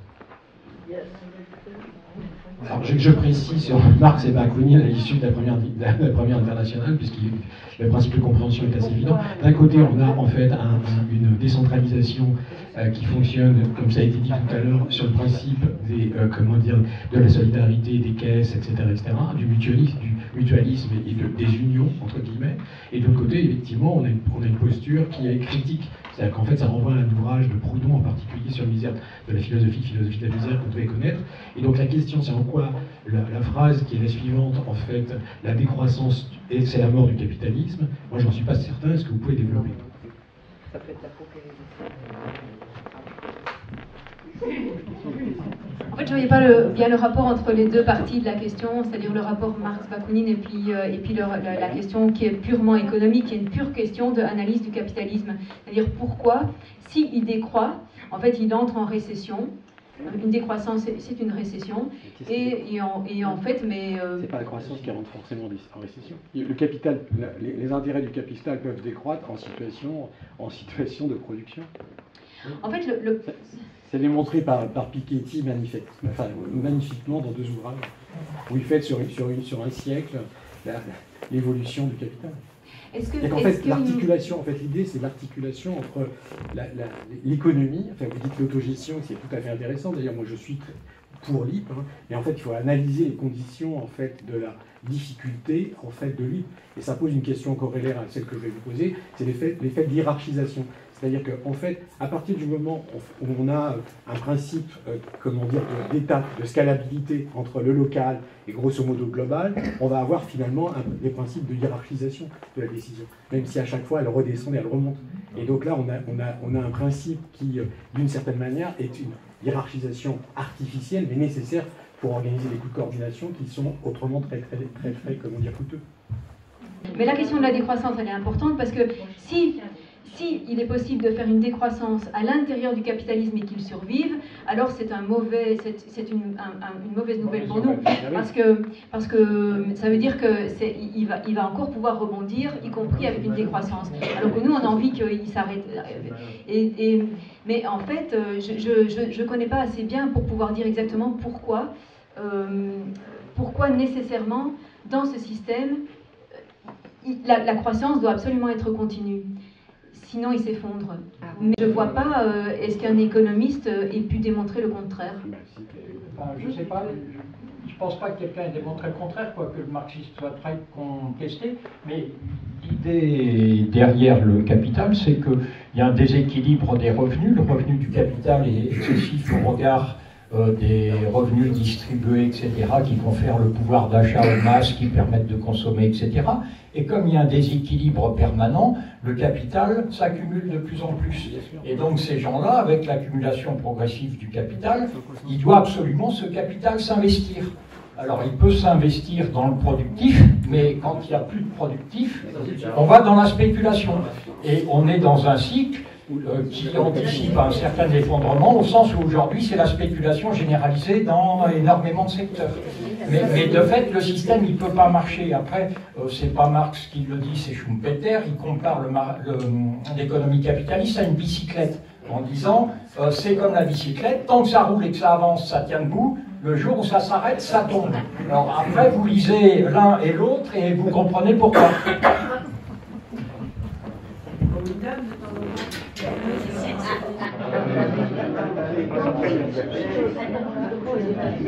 Bon, j'étais sur une autre question, mais déjà je vais vous rassurer, il n'y a pas que LIP, hein, il y a l'ancien Lipton et beaucoup d'autres entreprises en autogestion qui existent de nos jours. Donc vous pouvez aller chercher sur Internet. Ensuite et les Scoopy, tout ça. Voilà, Scopti.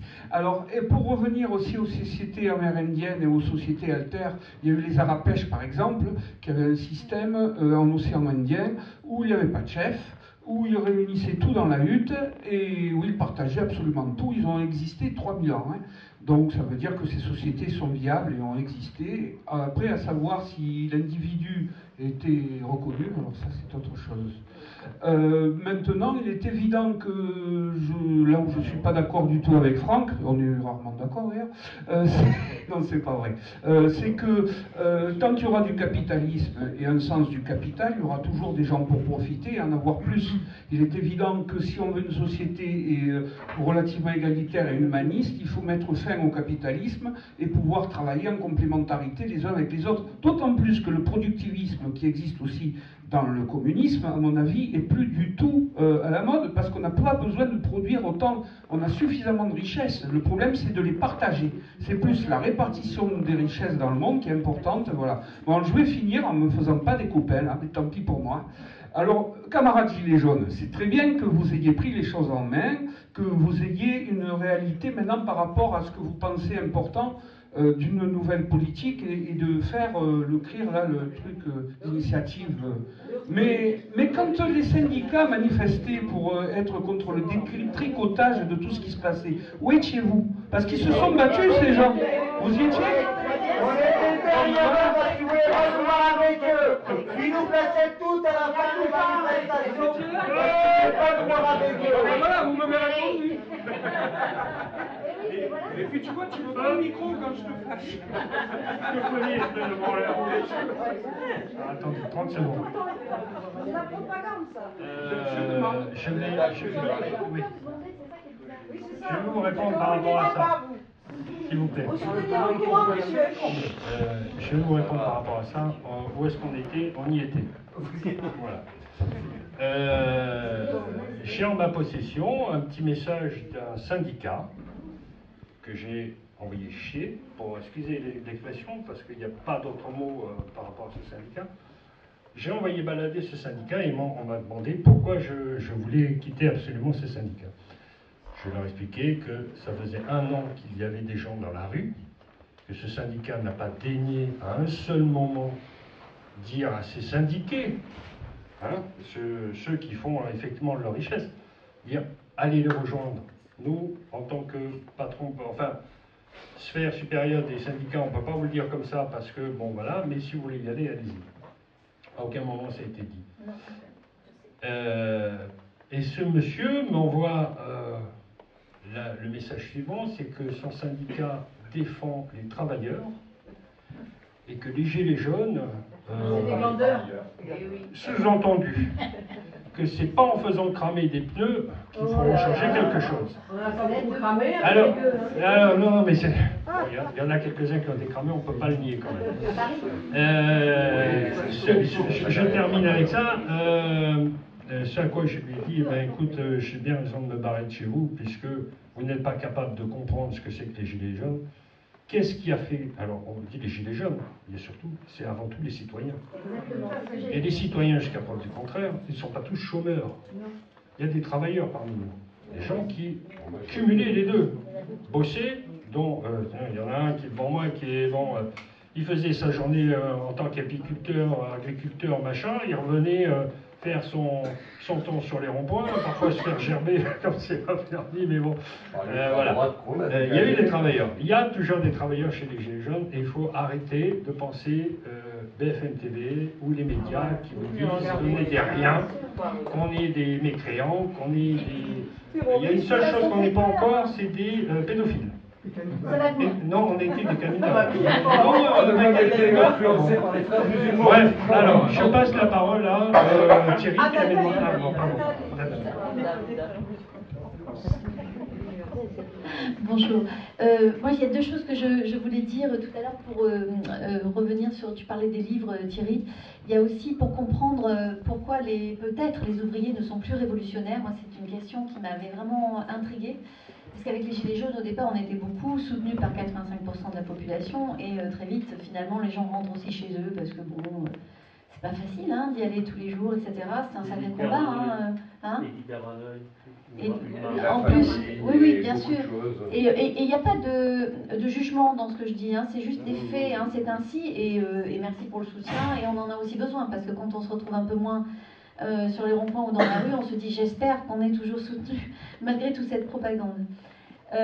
Pour parler par rapport aux livres, il y a également, et en revenir sur l'idée de ces ouvriers qui ne sont pas révolutionnaires, il y a un excellent documentaire qui dure 239 minutes, je vous le dis parce que je vous assure, qui s'appelle L'Encerclement, et qui explique comment le néolibéralisme a été mis en place et pourquoi ces ouvriers ne sont plus révolutionnaires. Et notamment, à tel point qu'ils ne sont plus révolutionnaires, et notamment aux États-Unis, ça en a fait une très belle démonstration, c'est que quand ils vont être démissionnés, quand on va les virer, quand on les interroge, eux-mêmes vont dire enfin c'est normal, on n'est pas compétitif. Donc eux-mêmes valident le capitalisme et valident la mise en place. Tout ça part du formatage, etc. Et donc c'est génial parce qu'ils expliquent donc les gens qui n'ont pas d'éducation, entre guillemets, je vais dire, alors le formatage, l'éducation, mais qui n'ont pas été à l'école, on va dire, donc ils vont se retrouver à faire des petits métiers de main, très importants, bien entendu, et qui sont, eux, ne seront pas révolutionnaires parce qu'ils valideront que même s'ils sont virés, c'est parce que ils le méritent, parce qu'ils n'ont pas été assez compétitifs. Une femme au SMIC, elle n'a pas le droit de divorcer. Voilà. Ça, c'est hier.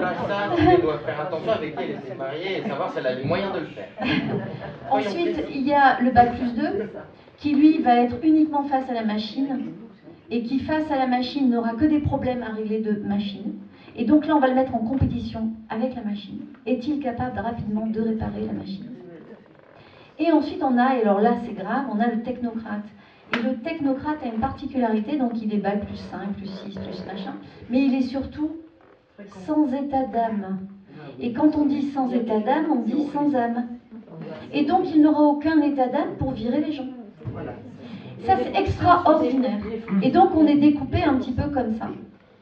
Et c'est pour ça peut-être qu'on n'est plus révolutionnaire non plus. Alors, voilà, retenez encerclement, 239 minutes. Il y a des économistes fabuleux, dont un qui malheureusement est mort lors des attentats de Charlie Hebdo, Bernard Maris, qui est juste exceptionnel. Voilà. Par rapport à un monde meilleur où justement il est possible... la question que moi je me pose avec ces gilets jaunes, les assemblées que nous faisons nous tous les mardis, avec qui prend la parole, qui est le maître du temps, etc. Et l'ordre du jour, on le fait. On a énormément grandi. Et la question qu'on se pose nous aujourd'hui, c'est jusqu'où on est capable d'aller. Tant qu'on n'aura pas répondu à cette question, il sera peut-être difficile de faire cette révolution. C'est très très important. Et XR nous apporte beaucoup, ces jeunes, parce qu'ils ont beaucoup travaillé là-dessus. Quand ils font une action, ils se disent... Par exemple, on ferait une action, nous, là, et on dirait, bon, demain, on va devant la banque, la Société Générale, puisque ça a été leur dernière... voilà. En sachant qu'on risque la prison. Qui est capable d'aller en prison pour cette action? Ceux qui lèvent la main passent devant. Et peu importe si on n'est pas capable, je veux dire, il n'y a pas de jugement, toujours pas de jugement.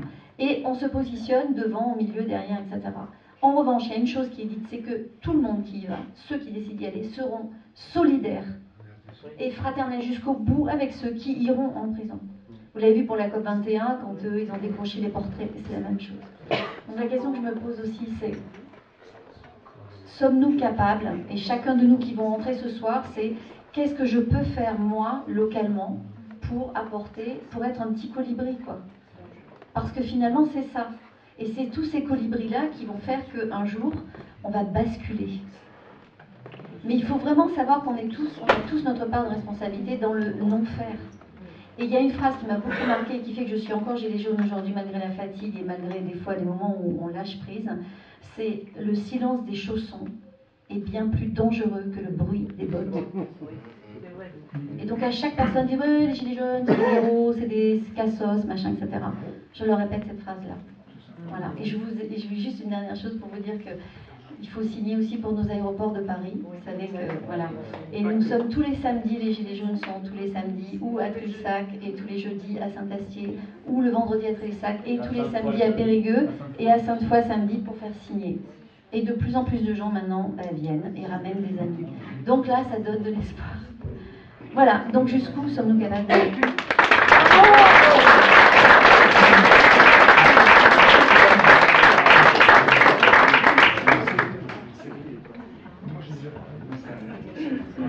Alors, moi aussi je suis gilet jaune, j'ai bac -10, on nous fait beaucoup de reproches, beaucoup de reproches. Bon, on était pour les retraites, nanana, alors on y était, ça déjà je vous le dis, on était partout.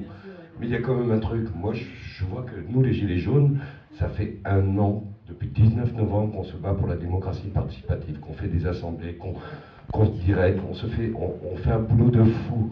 Mais ça fait 1 an qu'on se dit, ils sont où les intellectuels, les philosophes, les profs, les syndicats? Ils sont où? Quand est-ce qu'ils sont venus nous aider? On a dû, nous, bac -10, et essayer de refaire le monde en attendant tous ces gens qui sont éduqués et qui nous jugeaient, qui ne sont pas venus nous voir. Et encore une fois, on a vraiment l'impression d'être jugés. On a fait ce qu'on a pu avec notre éducation populaire. Et sur ces ronds-points, ouais, notre bon sens. Et sur ces ronds-points, il y avait tout. Il y avait au début de l'ultra-droite qui a dégagé. Il y avait des gens du Front National, il y avait des gens de gauche, il y avait des gens il y avait des Verts, il y avait un peu de tout. Et on s'est enfin mis d'accord autour des assemblées, quoi. On a fait quelque chose que les syndicats n'ont jamais pu faire, que beaucoup de choses n'ont pas pu faire. Et donc je suis hyper heureux aujourd'hui qu'il y ait autant d'intellectuels dans une salle avec nous, les Gilets jaunes. Et merci.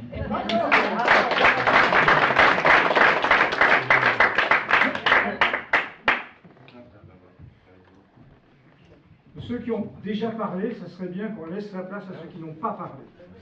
Et après, on ira parler. Si nous reste du temps.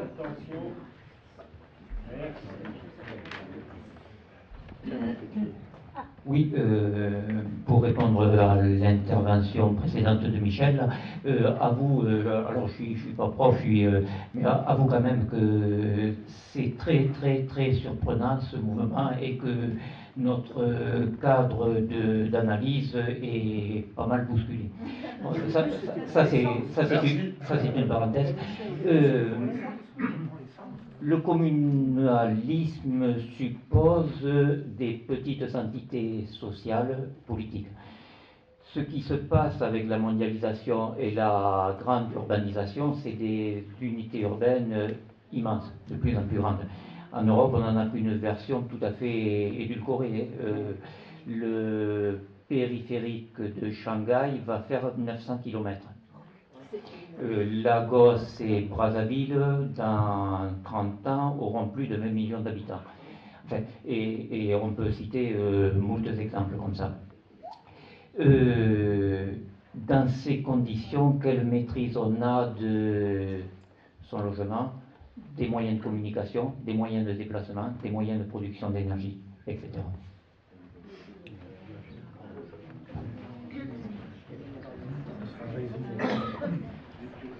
Je vais juste répondre par un exemple que je connais directement. C'est à Marseille, il y a le groupe de Gilets jaunes de Marseille, ils sont en train de réfléchir justement sur une décentralisation politique de Marseille et donc sur le fait de créer des assemblées populaires dans tous les quartiers de Marseille. En prenant vraiment petit quartier par petit quartier, et ils se mettent en rapport avec les écoles primaires, par exemple, pour voir comment, autour d'une école, on peut déjà fédérer tous les gens qui fréquentent cette école, etc. Et donc, ils sont en train de préparer ça dans une grande ville comme Marseille. Alors, c'est pas une mégapole comparable à celle ailleurs dans d'autres continents, mais et donc, ils réfléchissent effectivement à tous les aspects tout en sachant que dans des entités comme ça, on peut pas isoler un quartier du reste. Enfin, toute décision doit être prise en accord. Mais ils réfléchissent effectivement à une forme à la forme de relation qu'il faudra avoir entre ces diverses assemblées, quelle grandeur, quel nombre de personnes il pourrait y avoir dans chaque assemblée, etc. Mais donc, c'est en train de se réfléchir. Mais c'est plus facile sur Marseille parce que déjà, elle est structurée depuis longtemps en petit village. Chaque quartier a une entité très, très forte. Et il y a une façon de vivre villageoise. Quand tu vis à la plaine, tu as une certaine façon, etc. Déjà, elle est structurée comme ça. Oui, l'envers de cette réflexion, c'est que en fait, il y a quand même aussi un esprit assez communautaire à Marseille. Et donc, en fait, il faut briser aussi en partie les fermetures relatives communautaires pour que ça circule mieux. Donc, il y a les deux. Mais de toute façon, les gens qui font ça, ils sont tout à fait conscients de ces deux aspects et vont les utiliser au mieux, quoi. J'aimerais intervenir. Quand on parle de syndicalisme et des syndicats qui ferment la porte aux gilets jaunes, et pas simplement aux gilets jaunes, il y en a d'autres. D'ailleurs, il n'y a qu'à voir le fonctionnement entre eux. CGT, FO, Sud, etc., etc. Ils se tirent des bâtons dans les roues quand ils peuvent, etc. Le problème des syndicats, pourquoi mai 68, ça fait à deux doigts la révolution et qu'on avait tout changé? Parce que les travailleurs n'étaient pas encore syndiqués, il n'y avait pas de syndicats, il y avait des organisations professionnelles, des choses comme ça. Mais après, quand ils ont fait leurs accords et qu'on est venu à avoir la CGT, la CFDT et tous ces gens-là, mais ils n'étaient pas financés comme maintenant ils le sont. La CGT, c'est une des premières qui a trahi les anarchistes. Non, mais je suis entièrement d'accord. Je suis en accord. Mais les finances apportées par l'État aux organisations syndicales, c'est un peu. Ah oui, c'est d'accord. Voilà. Et pourquoi maintenant les syndicats ferment la porte aux gilets jaunes? Parce que ils ont reçu les directives en leur disant attendez, si vous vous mettez avec les gilets jaunes, les subventions que vous allez recevoir vont diminuer. Et donc voilà. Moi, ce que je trouve aberrant de voir, et c'est ce qui m'étonne du monde du travail, parce que malheureusement je ne travaille pas, je suis adulte handicapé. Ce que je trouve effarant dans ce monde du travail, c'est tous ces gens qui se plaignent de trimer comme des nègres pour un salaire de misère et tout ci et tout là, et qui acceptent de voir leurs organisations syndicales louer des véhicules pour faire des manifestations, louer des sonorisations avec la thune qui normalement irait pour le syndicat, qui serait au syndicat. Donc moi je ne sais pas, ces syndicats, qu'est-ce qu'ils attendent de créer des caisses de soutien? Là ils appellent à la grève du 5 décembre. Moi je vous mets mon billet sur la table, que les négociations avec le gouvernement vont s'entamer avant le 5 décembre, et puis que ça va faire comme l'an dernier avec les routiers. Ils vont déclarer la grève, les accords vont être faits, et puis les instances dirigeantes des syndicats vont dire non, il n'y a plus besoin de grève, on a gagné ça, on a gagné une miette. Mais à la fin, on perd tous les avantages sociaux. Depuis très longtemps, ils mesurent la longueur de la laisse, et puis ils ont négocié avec le gouvernement pour avoir une laisse un petit peu plus longue. Alors, moi, à ce moment-là, j'appelle tous ces gens qui sont syndiqués, qui fassent pression sur leur direction pour leur dire, écoutez, voilà, le problème et l'engagement des Gilets jaunes pour un monde meilleur, pour une civilisation et une société dans laquelle on pourrait tous vivre ensemble, elle n'est pas que limitée à l'entreprise. Elle n'est pas que limitée à l'entreprise, parce que même si le mec il a une augmentation du SMIC, quand on voit l'augmentation des prix derrière, etc., l'augmentation du SMIC, ça rime à rien. Donc, ceux qui sont à la convergence d'opinion, là, ce que tu viens d'expliquer. Excusez-moi, je ne voulais pas reprendre la parole, mais je suis obligé de le faire pour recentrer le débat. Je suis gilet jaune et activiste. Mais ce n'est pas le sujet. Je suis ravi qu'on en parle, mais moi, le sujet, c'était la pensée et l'œuvre de Bookchin. Alors moi, je vais pour recentrer le sujet, je suis ravi qu'on en parle, gilet jaune. Mais bon, ce que j'aimerais poser comme question à Nick, c'est le rapport qu'il y a entre structurel et historique, qu'il y a entre Murray Bookchin et les mouvements anarchistes.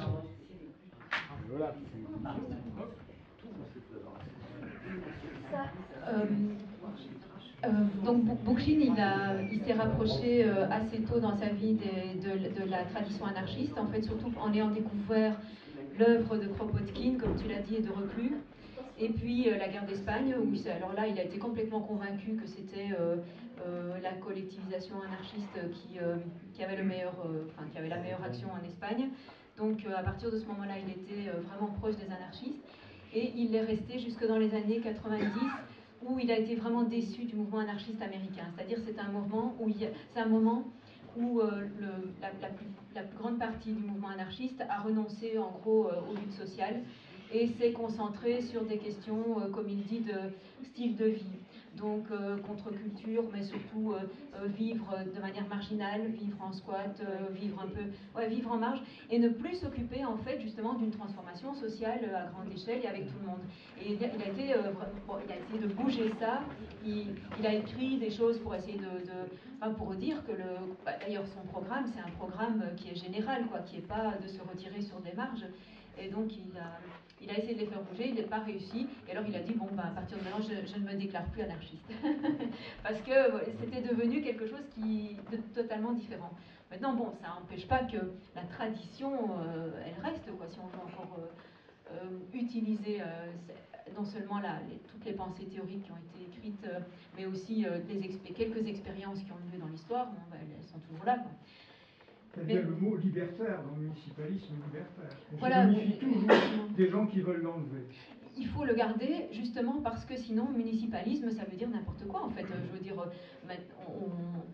tout le monde maintenant est municipaliste, Il va y avoir des élections municipales, tout le monde, le municipalisme, alors on y va chacun avec sa petite dose de participation en plus ou en moins. Mais non, c'est le mot libertaire qui est important. Ou alors communaliste, en référence à la commune de Paris, à des communes où c'était vraiment une démocratie directe. Sinon, ça n'a pas de sens. Est-ce que vous pourriez préciser le sens du mot libertaire? Oui, alors en fait, le mot libertaire, il est apparu à la fin du 19e siècle, à peu près, un petit peu après le mot anarchiste, mais à peu près dans le même sens. Et après, régulièrement, il y a des gens qui essayent de faire une différence. Par exemple, de dire que libertaire, c'est un peu plus large, anarchiste, c'est vraiment plus militant, plus précis, ou bien de dire que anarchiste, c'est un mot qui fait un peu peur, alors on prend libertaire pour adoucir, pour faire passer. Mais en gros, en fait, il n'y a jamais eu de différence. Les journaux, par exemple, les journaux et revues que éditent les anarchistes depuis le 19e siècle, ils s'appellent le libertaire ou bien l'anarchiste, l'un ou l'autre, absolument indifféremment, C'est la même chose, en fait. Oui, mais alors, est-ce que les libertaires et les anarchistes peuvent se dire à gauche? Parce qu'il y a des gens qui se disent anarchistes de droite. Non, ça existe pas. Anarchiste de droite, c'est impossible. C'est impossible. Pourquoi? Parce qu'en fait, la base de l'anarchisme, c'est l'absence de toute domination. Voilà, c'est l'absence de toute domination. Donc déjà, c'est pas possible d'être à droite parce que le système, il est dominateur. C'est impossible d'être anarchiste de droite. Après, gauche, c'est ambigu parce qu'on peut avoir une gauche très étatiste, par exemple. Donc on n'est pas dans une gauche étatiste. Mais la gauche... On peut imaginer effectivement dans ce système municipaliste qu'il y ait des entités qui enseignent, mais qui enseignent quoi? Qui serait le garant de ces programmes d'éducation? Et s'il n'y a pas de domination, comment on fait? Aujourd'hui, si vous voulez, il y a la France, comme plein d'autres pays, il y a un programme national. Il y a des universités qui sont alternatives, mais il y a quand même un programme national qui éduque la majorité des enfants. Parce que de fil en aiguille, et l'histoire fait qu'on a sélectionné tel ou tel passage, tel ou tel courant d'idées. Alors, si on imagine un monde disparate en micro-entités, comment est-ce qu'on va fédérer ce mouvement de pensée qui va faire qu'on sera capable de vivre en démocratie? Sans domination, c'est-à-dire sans qu'on impose quoi que ce soit.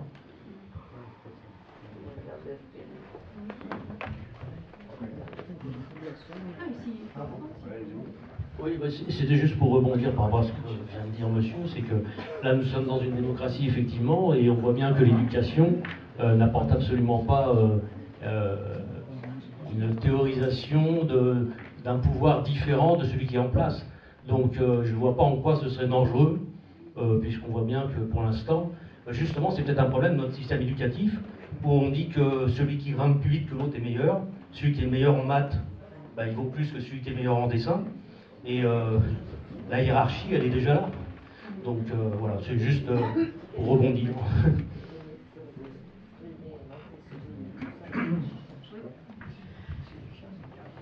En fait, les choses sont, je crois, spontanément plus simples que ce que vous dites. Parce que d'une part, il n'y a pas de raison qu'il y ait une uniformisation totale des programmes scolaires, d'autant plus on avance dans les études.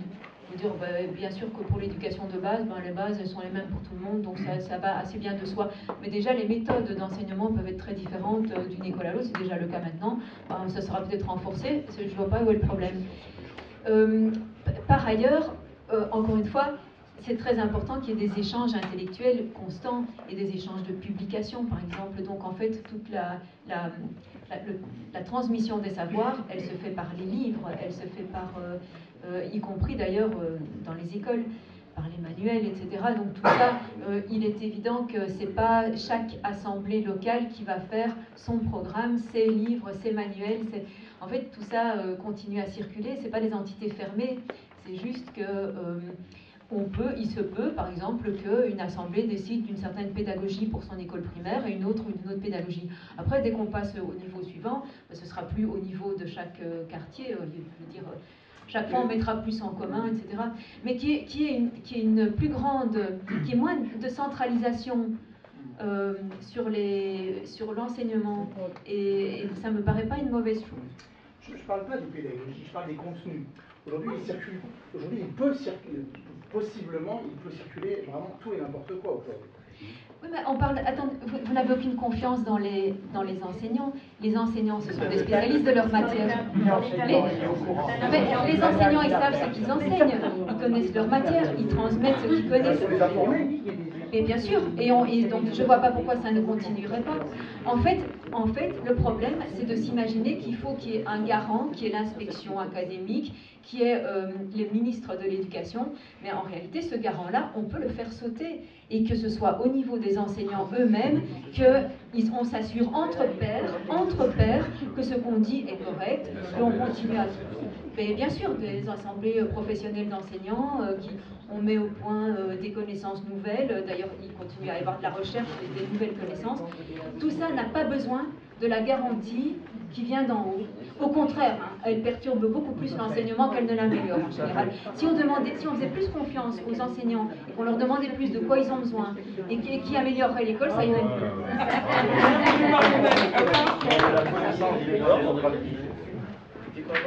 La connaissance n'est pas démocratique.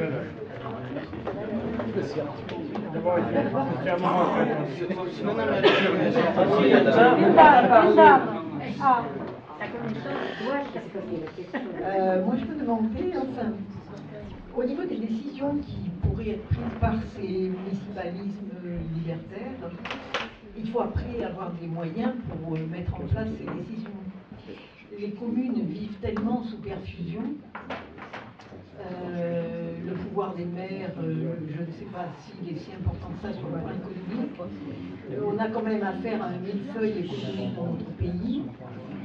Donc je me demandais comment, parce qu'on peut très vite être bloqué par ça. C'est-à-dire, quoi qu'on fasse, si on a une politique de la ville, il faut monter un dossier pour avoir des subventions, etc. Donc je me dis comment pouvoir dépasser ça, parce qu'on peut très vite être bloqué sur le plan économique. Vous avez peur qu'ils nous coupent les billes?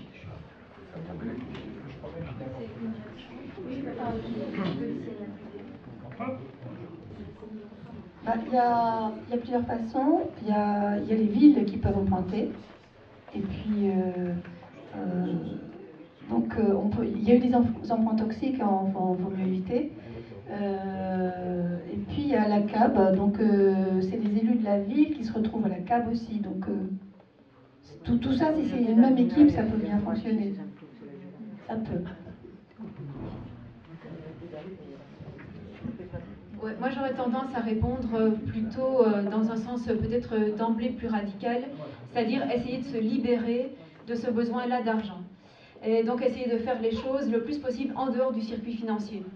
Donc on a besoin de faire des travaux publics, on voit qui peut éventuellement fournir des matières, qui peut fournir du travail, qui peut fournir une machine, et on mutualise ce qu'on a déjà. Donc je dirais ça c'est vraiment la première réponse, c'est essayer de se passer du circuit aussi bien des subventions que des banques, etc. Alors peut-être qu'on fera moins de choses au départ. Peut-être qu'on ouvrira moins pour la xème fois le même trottoir, etc. Mais est-ce que c'est vraiment grave? Pour la transition, il y a peut-être besoin d'investissement. Oui, il y aura besoin d'investissement, mais les choses, les énergies qu'on veut développer, elles sont moins coûteuses que celles qui existent déjà. C'est vrai qu'il en faudra, hein, c'est vrai qu'il faudra mettre... mais à partir du moment où on prend l'outil de production, à partir du moment où on s'empare de l'outil de production, parce que c'est quand même ça l'idée, c'est que justement il y a une autogestion des fabriques, il y aura une autogestion des fabriques d'éoliennes, une autogestion des fabriques de panneaux solaires, et donc ils fourniront ça à la communauté. Et la communauté leur fourniront les choses nécessaires à leur tour, et voilà quoi. En fait, je pense qu'il faut essayer de faire des circuits en se passant de l'argent, quoi. Ouais, mettre des choses en commun. Mais il ne faut pas oublier que les travailleurs continuent à travailler, et simplement, au lieu de vendre ce qu'ils produisent, ils les donnent à la communauté qui en échange leur donne autre chose. Et voilà, on va essayer de faire des circuits. À mon avis, sans un outil d'échange, ça va être compliqué, parce qu'une ville, ça peut être quelle année on peut échanger son utilité. De quelle façon elle peut... Alors on peut créer des monnaies locales non thésaurisables, hein, des monnaies qui sont non thésaurisables, c'est-à-dire elles ne... C'est sur l'euro là pour l'instant. Oui, il y a des expériences. Et... ça commence à bouger. C'est vrai que la monnaie, elle a été inventée pour faciliter les échanges, parce qu'on ne peut pas seulement faire du troc et dire là, je te donne ça, tu me donnes immédiatement ça. Ben non, tu n'as pas peut-être immédiatement ça à me donner en échange. Donc, pour différer l'échange, par exemple, ou bien parce que l'échange ne tombe pas tout juste, on donne un bon symbolique. En fait, c'est ça, la monnaie, c'est un bon symbolique, et on dit ça te servira plus tard à autre chose. Il faut supprimer la spéculation. Hein, voilà, c'est la spéculation, on peut supprimer. Mais faciliter les échanges avec des bons, pourquoi pas.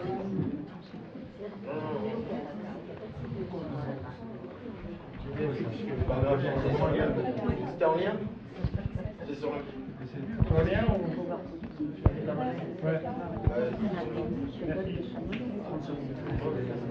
En ce qui concerne la monnaie,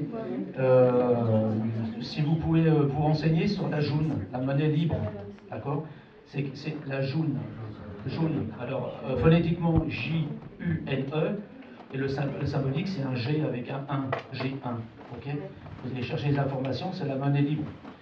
On ne va pas rentrer dans le détail, on n'est pas là pour ça. Mais c'est pour vous donner, on parle donc des monnaies locales, mais la monnaie locale, encore une fois, est indexée sur l'euro. Une unité de monnaie locale égale 1 euro. La monnaie libre, le jaune, c'est pas du tout ça. Mais je ne rentre pas dans les détails. Mais allez fouiller, ça fait aussi partie de l'émancipation, voilà, pour accéder à autre chose, c'est à sortir du système capitaliste financier, quoi. Voilà.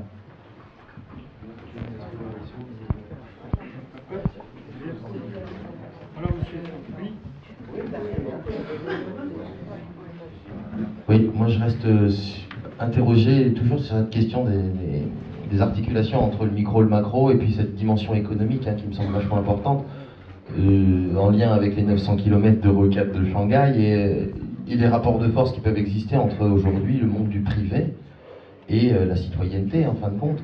On a peut-être, ou peut-être pas en tête, le rapport de force qui a pu exister par exemple sur une ville comme San Francisco, avec des transports privés pour les habitants de San Francisco, où les autres citoyens ne pouvaient pas accéder au bus, qui sont d'autres décisions comme ça qui sont allées jusqu'à l'intervention de l'entreprise elle-même auprès de la mairie pour faire sauter la taxe d'impôt d'habitation à l'ensemble des salariés de San Francisco sous menace de délocaliser l'entreprise avec gain de cause derrière.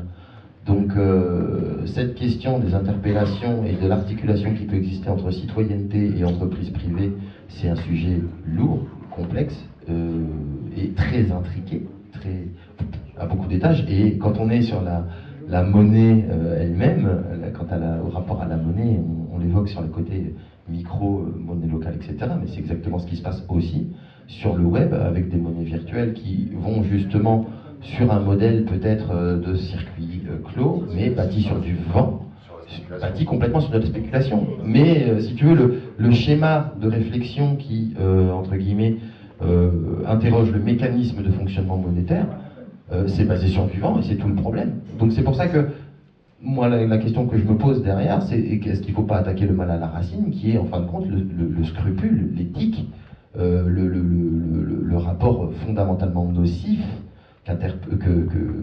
qui s'enchevêtre systématiquement dans les fonctionnements humains dès lors que les humains commencent à prendre un pouvoir, quoi. D'où le RIC. Dans l'écologie sociale, il n'y a plus de propriété privée, il n'y a plus d'entreprise privée. De toute façon, la propriété est collective. Donc, je ne dis pas que c'est facile d'y arriver, mais c'est le but. Le but, c'est d'y arriver. Et donc, la cohérence du projet repose là-dessus. Évidemment qu'on ne peut pas cohabiter avec des entreprises privées qui vont utiliser tout leur pouvoir pour empêcher le processus. Donc, non, mais bien sûr, il faut une propriété collective. Okay. C'est pour ça, c'est que c'est déjà.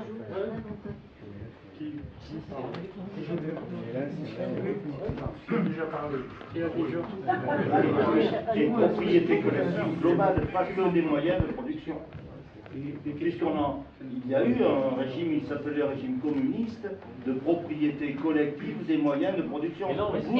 Étatique. Voilà justement, donc c'est bien de le préciser. C'est un capitalisme étatique. Il ne s'agit pas évidemment d'une propriété en fait faussement collective qui est en réalité la propriété d'un gouvernement. Il s'agit d'une vraie propriété collective. Par la collectivité concernée. Je veux dire, par exemple, non, on parle dans la réalité. Mais c'était des moyens de production. Oui. Ce que vous dites, vous, c'est propriété collective de l'intégralité des biens. Non, des moyens de production. Ah, vous ne l'aviez pas précisé. Des moyens de production, parce qu'on parlait de l'entreprise, donc des entreprises, des terres. Oui, et, des moyens de production. Oui, des moyens de production. Et collective ne veut pas dire. On n'est pas, non, je veux dire, on n'est pas obligé de préciser, juste, encore une fois, pour l'ensemble des assemblées qui pourront aussi avoir une latitude de décision, mais collectif, je pense que c'est mieux que ce soit non pas la collectivité, enfin non, il y a deux possibilités, ou bien c'est la collectivité des habitants concernés par l'assemblée, ou bien c'est la collectivité des travailleurs de telle et telle entreprise à chaque fois. Comme maintenant la Scopti, par exemple, possède son entreprise, enfin. Et voilà, donc ou bien c'est les travailleurs de l'entreprise, ou bien les travailleurs de la terre, etc., ou bien c'est l'Assemblée. Quand vous avez pris le soin du... Oui, Marine, allez là, tu veux dire? Non. Vous avez pris le soin de préciser étatiser, vous vouliez montrer au niveau de la nation, alors. L'État, la nation ou pas? Vous m'avez repris en me disant propriété privée, propriété pas collective, étatisée. Et donc étatisée, vous voulez dire la nation. Parce que là, dans la collective que vous nous préconisez, c'est le village ou l'assemblée. Ou les travailleurs de chaque unité de donc production. Ce sont des micro-entreprises. Ce sont des micro-propriétés. Ce sont des microstructures. Oui. Ce ne sont pas des macro-structures. Et ce que notre c'est que le problème de la macroéconomie se posera fatalement. En fait, ça fait partie du programme d'éviter au maximum trop de grandes entités. De concentration. Trop de concentration, y compris de la production. Sauf pour ce qui est absolument indispensable, parce qu'il y a des choses qui ne se font qu'en grand. À ce moment-là, la propriété sera celle des travailleurs de cette exploitation-là. Et qui délègueront éventuellement une propriété plus globale. Enfin, je crois qu'une fois qu'on déconnecte collectif et hiérarchique, ça va. L'énergie, il y aura forcément une façon de gérer une énergie globale. Alors, on parlait de libertaires. Alors, je voudrais savoir si Proudhon est dans les libertaires, parce qu'il a dit la propriété, c'est du vol. Et vous n'arrêtez pas de parler de propriété. Alors, certes, c'est peut-être une utopie, mais n'est-il pas justement, alors je retombe sur ce que disait notre ami, je ne me rappelle plus son prénom, c'est un très vieux copain, je suis désolé, c'est que l'éducation est primordiale. C'est-à-dire que si on n'apprend pas aux enfants autre chose que la hiérarchisation et le fait d'avoir une valeur à chaque chose, on sera toujours dans la propriété. Et donc ma question, c'est, tout à l'heure une dame disait, il faut savoir jusqu'où on peut aller. Moi, je suis prêt à aller jusqu'à l'éradication de la propriété et d'aller en prison pour ça s'il faut. Donc la question maintenant, voilà, j'ai demandé, vous parlez de propriété, alors êtes-vous prêt dans l'idée de, je ne me rappelle plus du nom de votre personnage, Pouchkine, est-ce qu'il était prêt à aller jusque-là? Parce que, à mon avis, c'est important. Tu as besoin, ben tu prends. J'ai besoin, je prends. Mais ça demande à chacun d'être responsable, de se prendre en charge et de ne pas avoir ces notions qui sont psychanalytiques à la base, du pouvoir, d'avoir envie de prendre sur l'autre, d'être le plus fort, mais de parler que quand on a quelque chose à dire, par exemple. Donc la propriété, c'est le vol, c'est la propriété privée, évidemment. Hein. C'est que celui qui s'accapare, mais bon, c'est déjà comme Rousseau avait dit, quoi. Dès que quelqu'un a mis un enclos et a dit « ceci est à moi », ben voilà, il a commencé, c'est le fondement de l'inégalité. Donc c'est là, c'est la propriété privée qui est le vol. Mais de toute façon, on possède les choses, je veux dire, non, mais c'est pas ça qu'on veut dire. On parle des moyens de production, on ne parle pas des produits. Après, comment on répartit les produits? Ça, c'est l'autre question. On peut répartir les produits de manière complètement spontanée. La prise sur le tas. C'est la proposition, par exemple, de Kropotkin. La prise sur le tas. Hop, la production, elle est là. Et les gens viennent se servir. Et c'est à eux à réguler de quoi ils ont vraiment besoin. Un autre modèle, c'est de dire, on installe de manière un peu plus formelle que chacun a droit en fonction du nombre de personnes qu'il y a, etc. Alors là, ça, je pense qu'il n'y a pas de raison de mettre une règle unique. Il n'y a aucune raison. C'est encore une fois, c'est contre le libertarisme. Non, il n'y a pas besoin de mettre une règle unique. En fait, chaque assemblée pourra choisir ce qu'elle préfère, et parce que chaque système a ses avantages et ses inconvénients.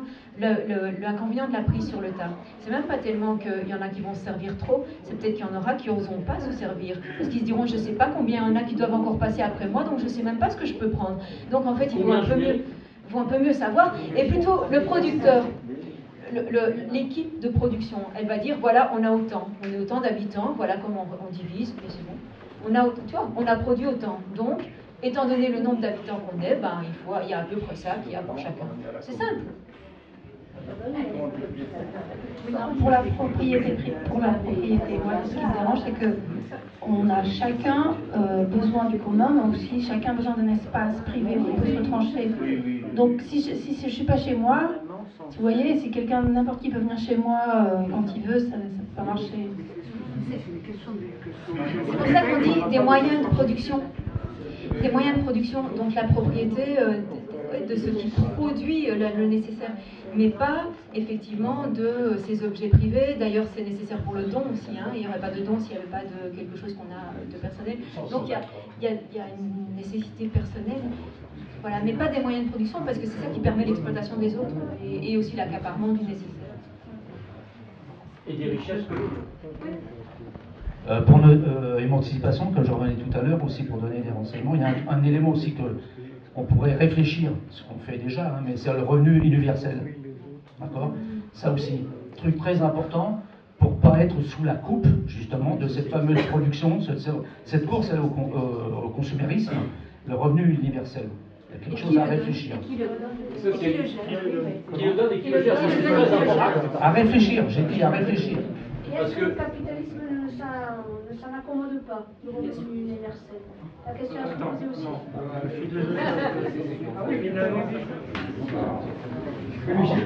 Alors, vite fait, 2 mots. Eric, allez, c'est bon, j'ai parlé pour toi. Alors, juste pour dire, la démocratie participative ou la gouvernance partagée existe déjà. Je ne sais pas si tout le monde connaît, il y a Saillant dans la Drôme, qui aux dernières municipales, ont monté une assemblée citoyenne et qui ont décidé de se présenter sur les listes. Ils ont été élus et donc ça fait 4 ans que ça fonctionne. Allez voir Saillant dans la Drôme. Voilà. Mais il ne fonctionne pas en assemblée. C'est un conseil municipal qui a aussi des commissions ouvertes à l'ensemble des citoyens, mais la base n'est pas l'assemblée. Ça reste le conseil municipal. Mais c'est quand même très bien, évidemment. Merci beaucoup, Annick, et tout le monde.